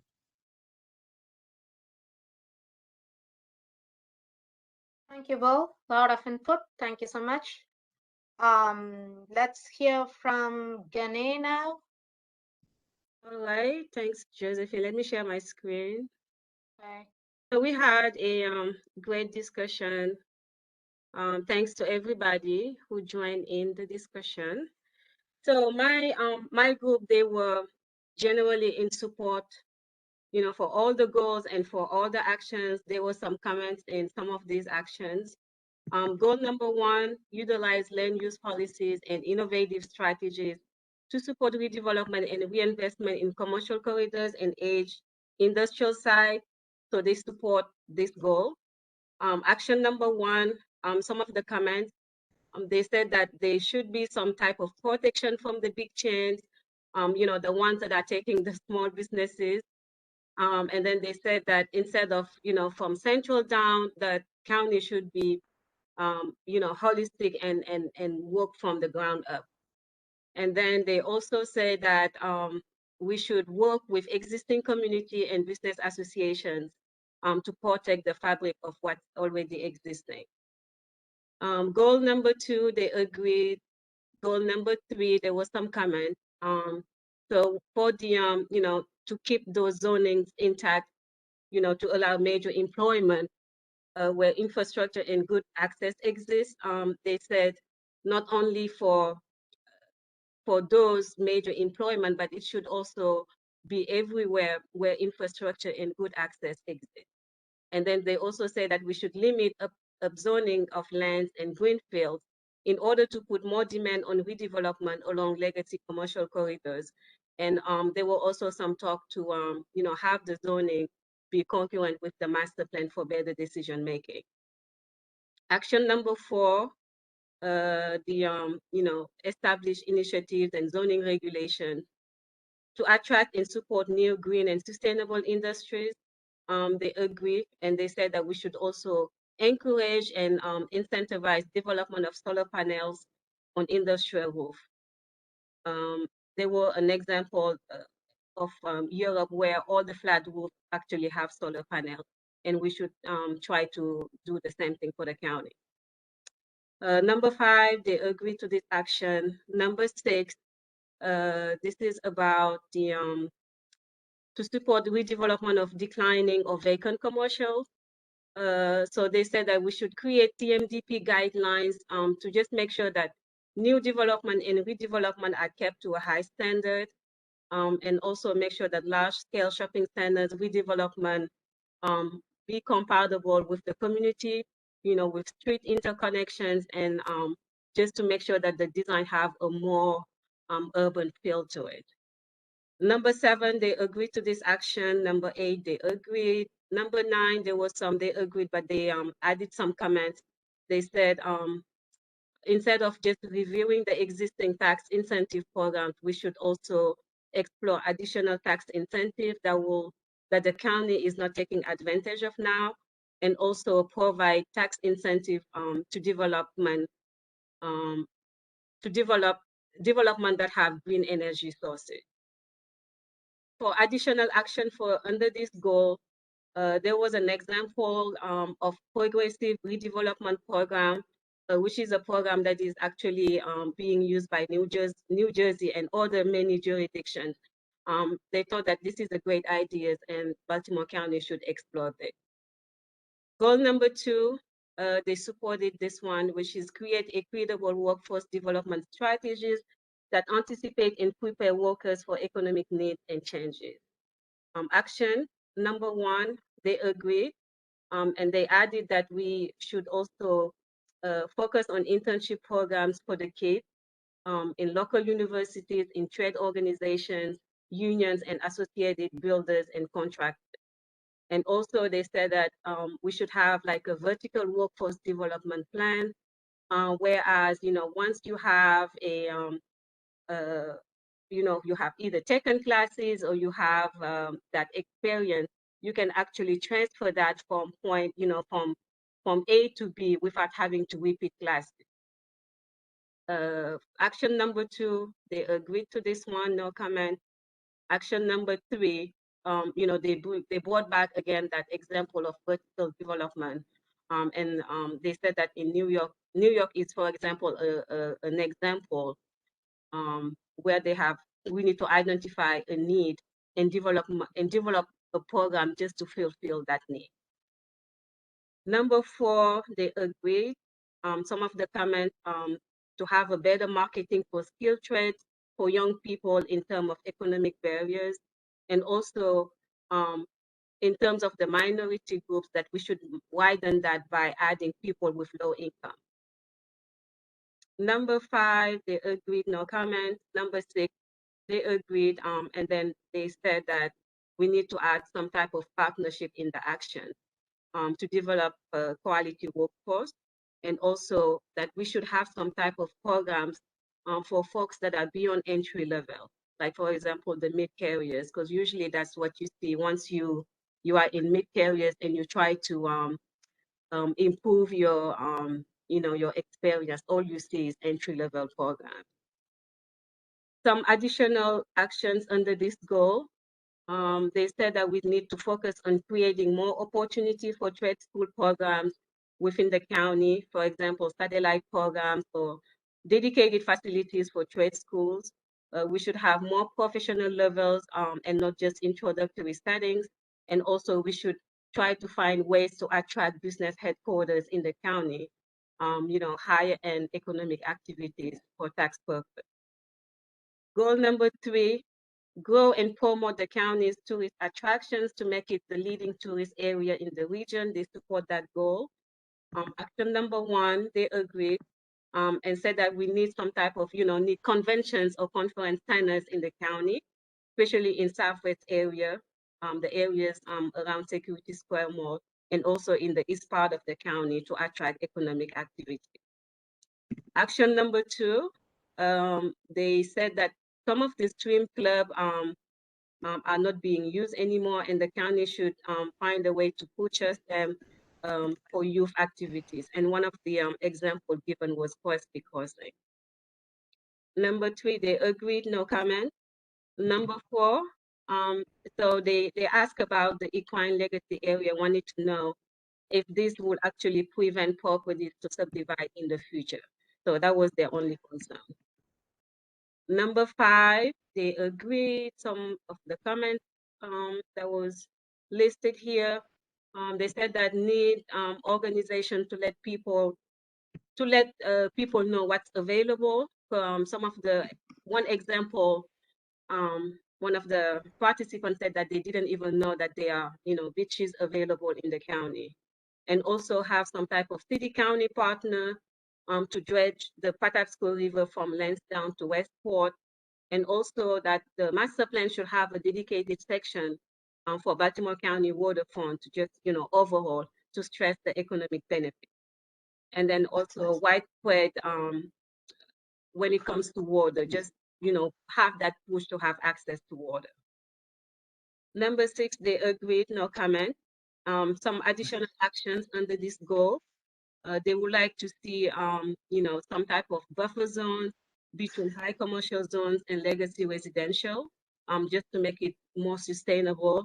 Also, some type of audit of county land used to help lessen the impact between economic development and quality of life. And also, excuse me, that they should be like the county should have given some type of refusal to purchase land if it's available for higher purpose for the community. Goal number 4, dismantle barriers and expand opportunities for low-income people and communities of color. They support this goal. Action number 1, they agreed. Action number 2, they said when we talk about develop minority-owned small businesses, that we also need to expand it to small businesses in distressed communities. Goal number 3, so they thought that this is only fixing one part of the problem, and that we should also include some action in here that will also fix the other part, meaning once the barriers are identified, what's next. Number 4, they agreed, no comment. Number, excuse me. Number 5, when we talk about the growth within the hurdle, they said that we need to keep the hurdle intact. They are fine with moving it inside, but don't expand it. Also, there should be some type of group to represent the hurdle, like a council or economic development authority, for just inside the hurdle to help manage the hurdle. Number 6, they agreed to the action and added that instead of making the CRD attractive and accessible, we should also make them walkable and bikeable. Example were given for the Route 40 in Catonsville. And also legacy commercial areas to have those inside the CRD, and also lower the speed limits in the CRD. Action number 7, the Community Equity District Program. They said that this is great, but we should have some type of a designated staff for these targeted areas. Instead of like having a staff cover a whole area, that we should only have one staff cover these designated, these targeted areas that have needs. And then also the live near your work. I know it has been mentioned in other groups. It's also mentioned here, to have some type of grant or incentive for purchasing home within certain distance of either economic hubs or major employers. Not only to raise the number of homeowners, but also it's a way to keep employees if at work, if it's workable. And example given were John Hopkins and Baltimore City. We designed some of the housing stock to a high standard, create homeowner development corporations to manage contracts and reselling, and also relax some of the rules and regulations on multifamily to bring in line affordable housing. So that's all I have. Again, thanks for my group for all your feedback. That's a lot of input. Thank you, Gene. You're welcome. So did Mark do a breakout session or no? Yes, I did. I can share my Okay, screen. go ahead. And, Yeah. yeah. So let's see.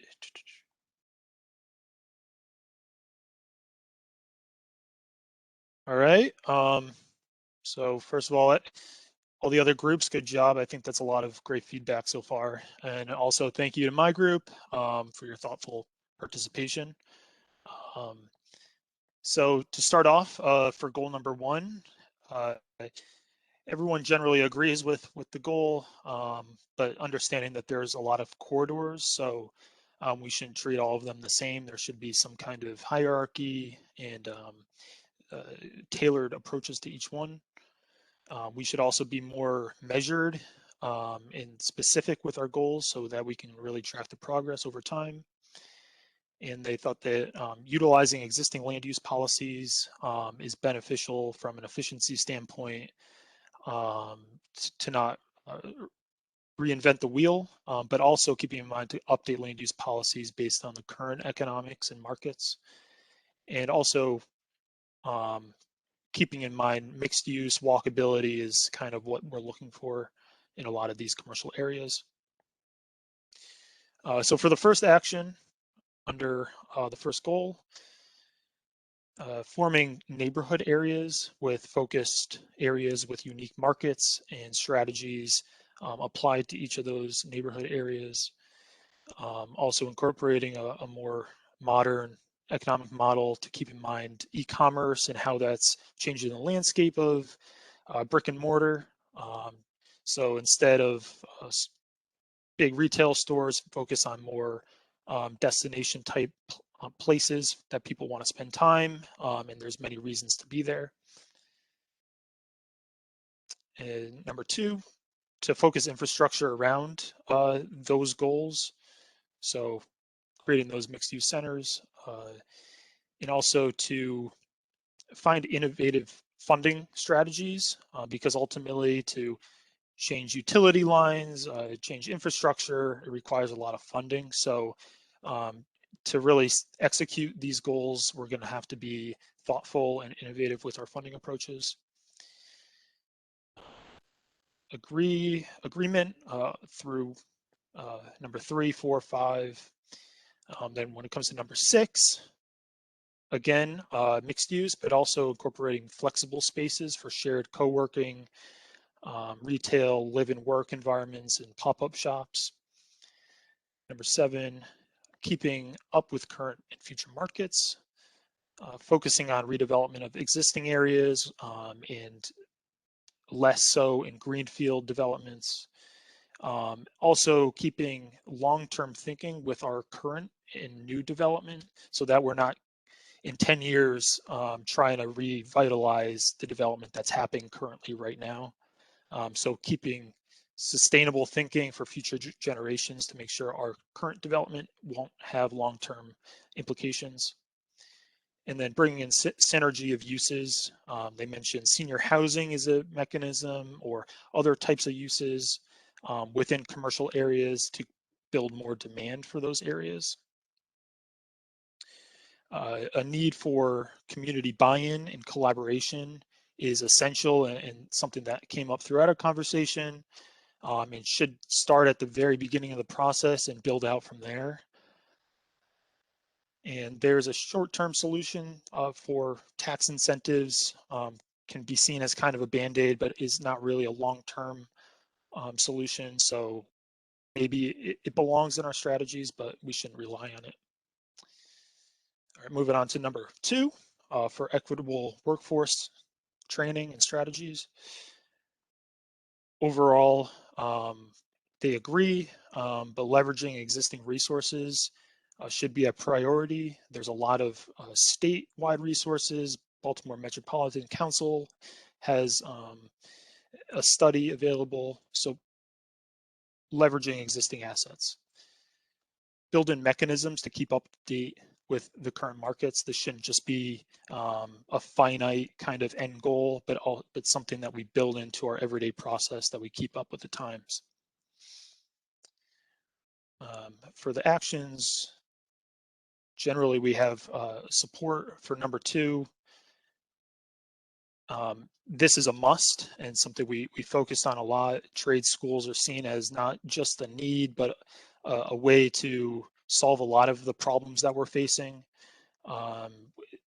Trade schools are needed and the employment that it creates is needed, and then also our workforce and residents, they can find meaningful employment and great opportunities through trades. And not just through trade schools, but just our high schools in general should incorporate a foundation for other types of careers such as trades. Let's see, so for flexible zoning regulations under number 5, update out-of-date zoning to reflect the current market. There was some questions about how this would actually be realized and what that actually means for, you know, the BL zone, for example. So our existing zoning, how does that incorporate into existing land use policies? But overall, they agree that there should be a balance that is struck, but we should be more flexible and modern with our regulations. And lastly, opportunities for side businesses, for businesses to run out of households, understanding that, you know, there's different streams of incomes coming into households and focusing on those opportunities, not just our commercially zoned properties. For our third goal, to promote tourism in the county, the work group, the group kind of had a little bit of a question about, you know, we're not Orlando, Florida. We don't see ourselves as a real tourism county per se. So we're going to have to be a little creative and not be unrealistic with our approach. But we do have some assets that we can capitalize on better.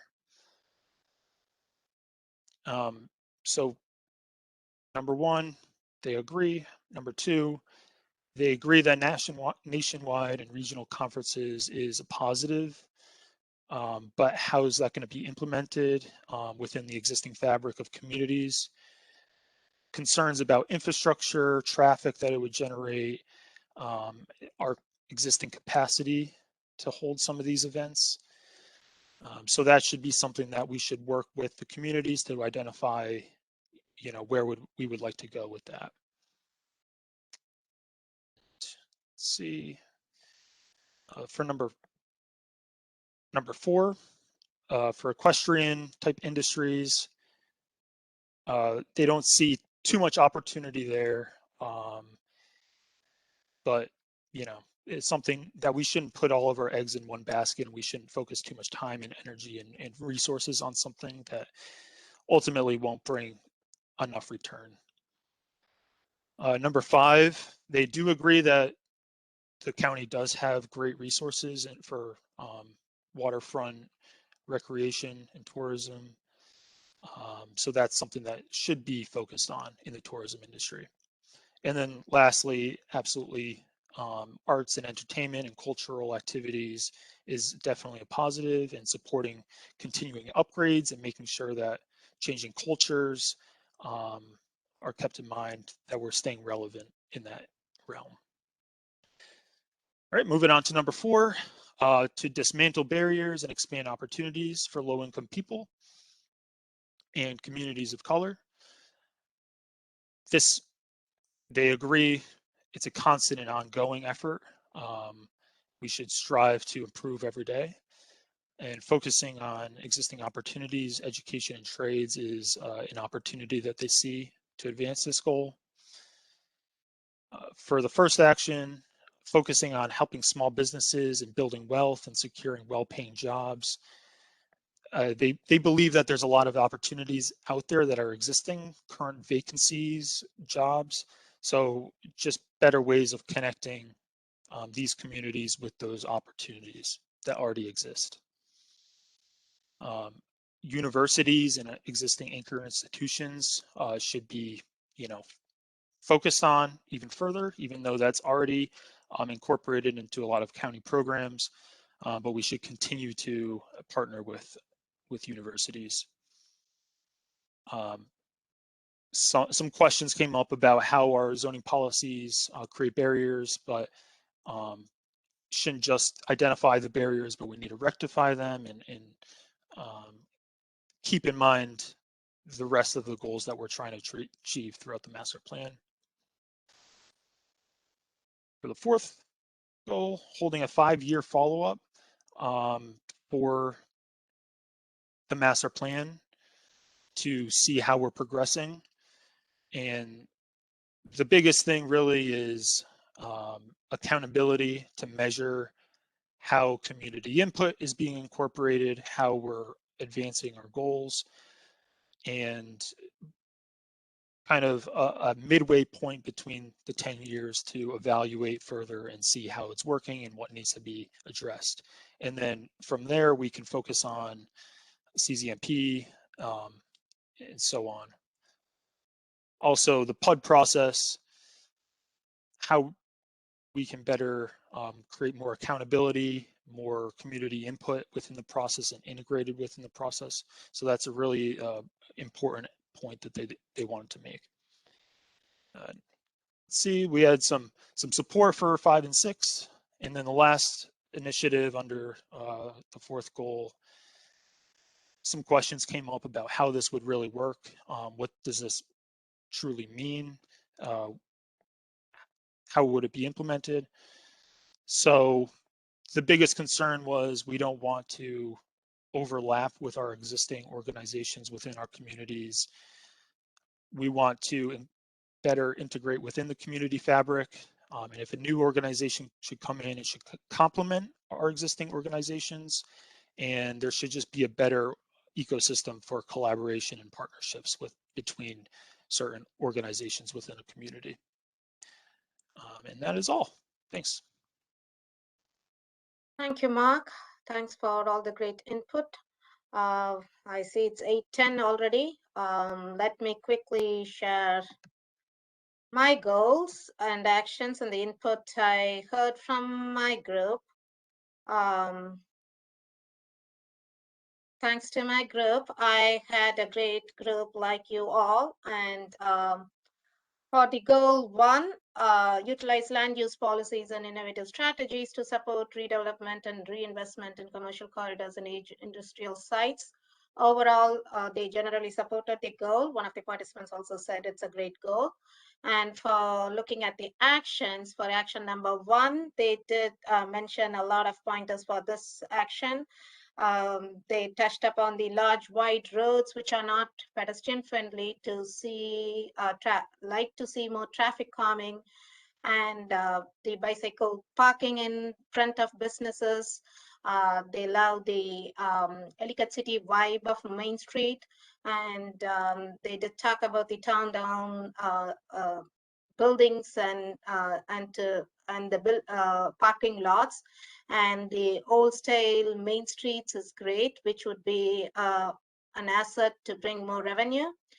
And there were also comments on a lot of zoning regulations to do with the minimum parking, the automobile parking to get through, so enough lanes to traffic to carry through. So regulations are geared towards vehicles, and absolutely nothing for bike stands. Rules for getting in and out of shopping centers, but there are no requirements for, there are rules for vehicles to get in and out of shopping centers, but there are no requirements for crosswalks. Everything is very vehicle centric, and there is no encouragement for more walking and biking. And there should be a way to implement permanent safe structures like small space outside, especially with pandemic, with the outdoor space that should be encouraged. And they generally agreed with the other actions, but they did talk in general with this. They had more points to add, like the county as a whole to support everyone struggling with the challenges, to support them to boost economically and socially, to be independent. This is mainly addressing domestic abuse victims, and there should be grants dedicated for business owners. There was examples quoted with the military people who have priorities, some kind of benefits for long term. And moving on to goal 2, they generally supported that. And there were few points geared towards action 1, quoting examples from California, where adults moving in from different country, they might have skills and traits which they learned from the other country, and there should be a process to examine the skills, their expertise, and they should be given opportunities for their skills. They should be given credits for their skills and training, some kind of certification process and program. And other idea is the overlap between community colleges and local chamber of commerce for internship opportunities, and also to help students to come work in businesses. This is a way to overlap local community colleges, local chambers and students, and to integrate, mainly integrate local businesses and students. And they also talked about such programs through community colleges. And with that, there were participants who also mentioned it's not just for students in community colleges, it should also include high schools. And the major employers on this side of the county is the SSA, John Hopkins, and they are all looking for people in high school level. So large employees in the region start from the high school point, so that should be emphasized. And they did talk about brick and mortar locations and a lot of home offices recently. And also not very small store factor, something cheaper to give them to wet their feet, to take the risk and give them the opportunity. And building small footprint, low rent commercial properties is a big thing for small businesses. Such things should be encouraged and explored. And there was contradicting point to that small footprint creating such things is difficult. There should be opportunities to share, to coexist space, to work with the landlords, and county should be welcoming for such space and should have a powerful impact to do such collaboration.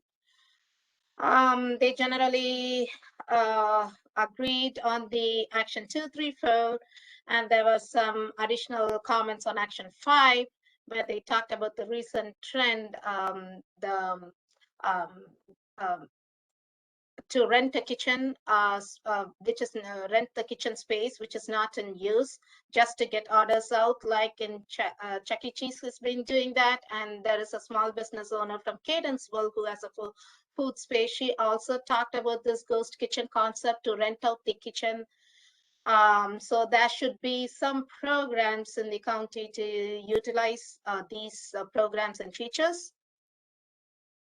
Again, they did mention about the brick and mortar buildings to be renovated for multi-use purpose. And moving on to with those actions, they did come up with additional points for incentives, specially targeted for property owners, because there is a disconnect when community is working together to build up an area, but derelict landlords are reluctant to invest. Especially this was referring, the participant talked about the East Drive buildings, where there are substandard buildings sitting vacant, and they can't do anything to it because there should be something focusing to the property owners. So she did talk about the communication and outreach efforts from the county side to back up these chambers and business associations and try to explain these things to landlords. Mainly, they talked about the outreach, and there should be a bigger emphasis for property owners, and it should be from the county side, some kind of education and outreach to help them to connect both residential and commercial users. And there was example quoted from someone who has moved from the city to a business owner to the counties. She did mention that city offers tenants incentives to test the waters from this brick and mortar style, to take risk and to try this opportunity. And moving on to goal 3, they did generally agree the goals and actions, but talking about the action 1, there were some pointers, especially around BWI. A county owns a lot of land there, but there are no hotels. That's a missed opportunity because it's close to city, and there should be more hotels in District 1. And moving from Anne Arundel County to Baltimore County, there is no welcoming sign. Tourism, it's an important impact on the tourism. There should be a fancy sign there. And then incentives to increase bed and breakfast and more hotels around BWI, and have opportunities to do this in Arbutus to bring more money and tourism dollars from outside. And like in other groups, they did talk about the Guinness Brewery and the Mark Station are the only ones in the District 1, which people don't have any other enough attractions to come to District 1. And UMBC has District 1, but then there are no decent hotels for parents to stay if they come to visit students. And then Arbutus and Cadence will collaborate and to make the area as a destination area for people to come and visit. So to think of something what can draw people to southwest side of the county. And another main thing another thing pointed out, the main problem is the lack of communication. And they generally agreed with all other actions. They did talk about the bulk loan program and other programs, a couple of other programs which we have, mainly the bulk that emphasizes and helps owners to work on the exteriors, renovate to do the facade improvements, but there should be some types of grants and help from the county side to do interior building improvements. This is one of the tenants speaking, voicing out tenants from the tenant side. And for goal 4, they would like to make a revision to this. As the goal 4 says, dismantle barriers and expand opportunities for low-income people and communities of color. So they did mention that it should not be just low-income families. It should also be moderate income families who are also struggling. So there should be a balance for low-income and moderate income families. They were generally okay with the actions, but they did bring out certain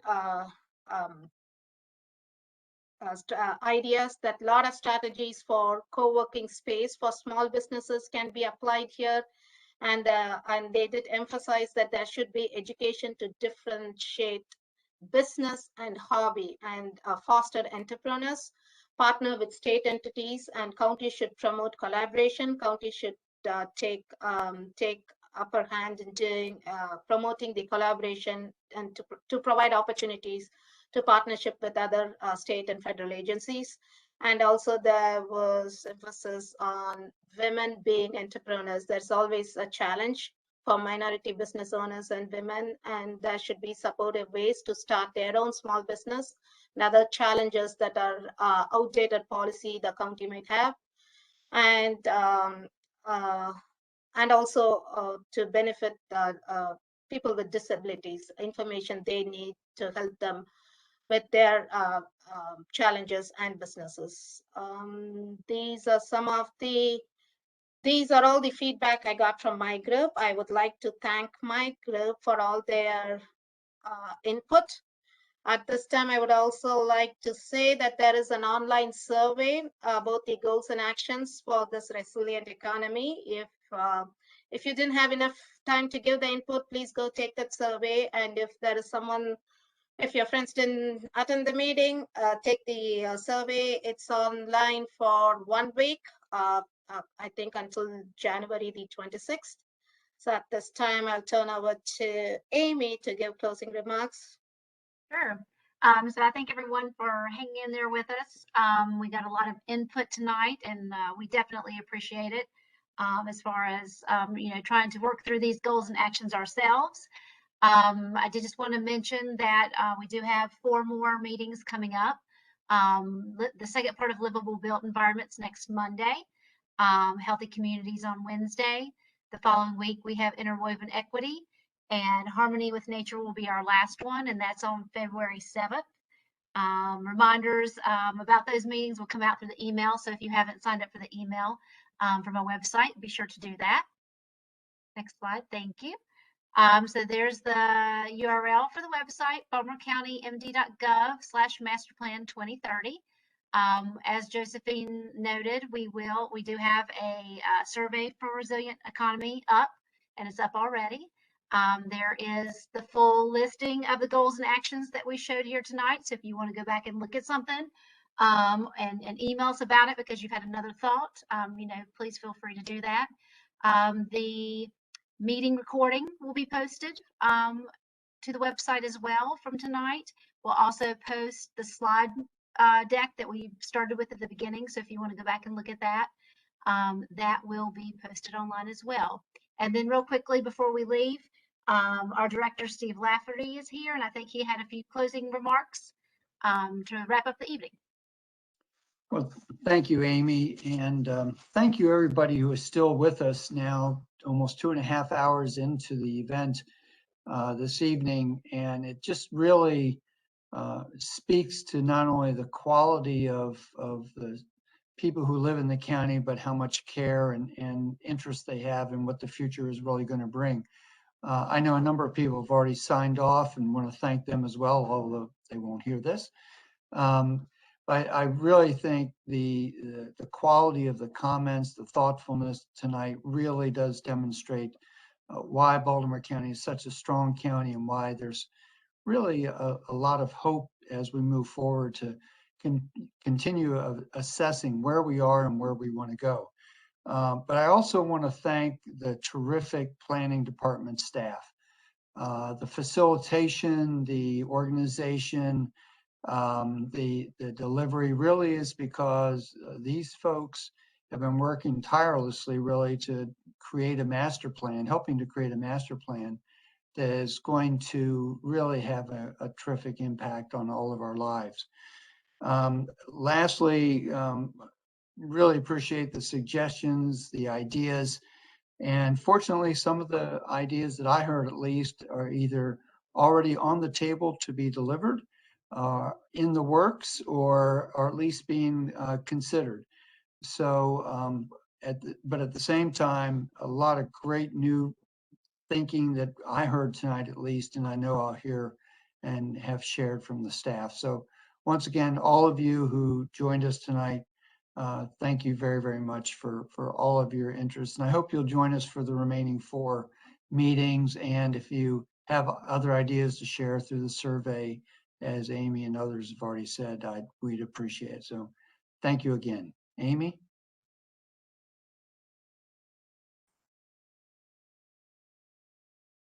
You're muted, Amy. So with that, we thank everyone who joined us tonight. And again, you feel free to reach out to us if you have any questions or ideas. And we look forward to seeing many of you again next week. So thank you.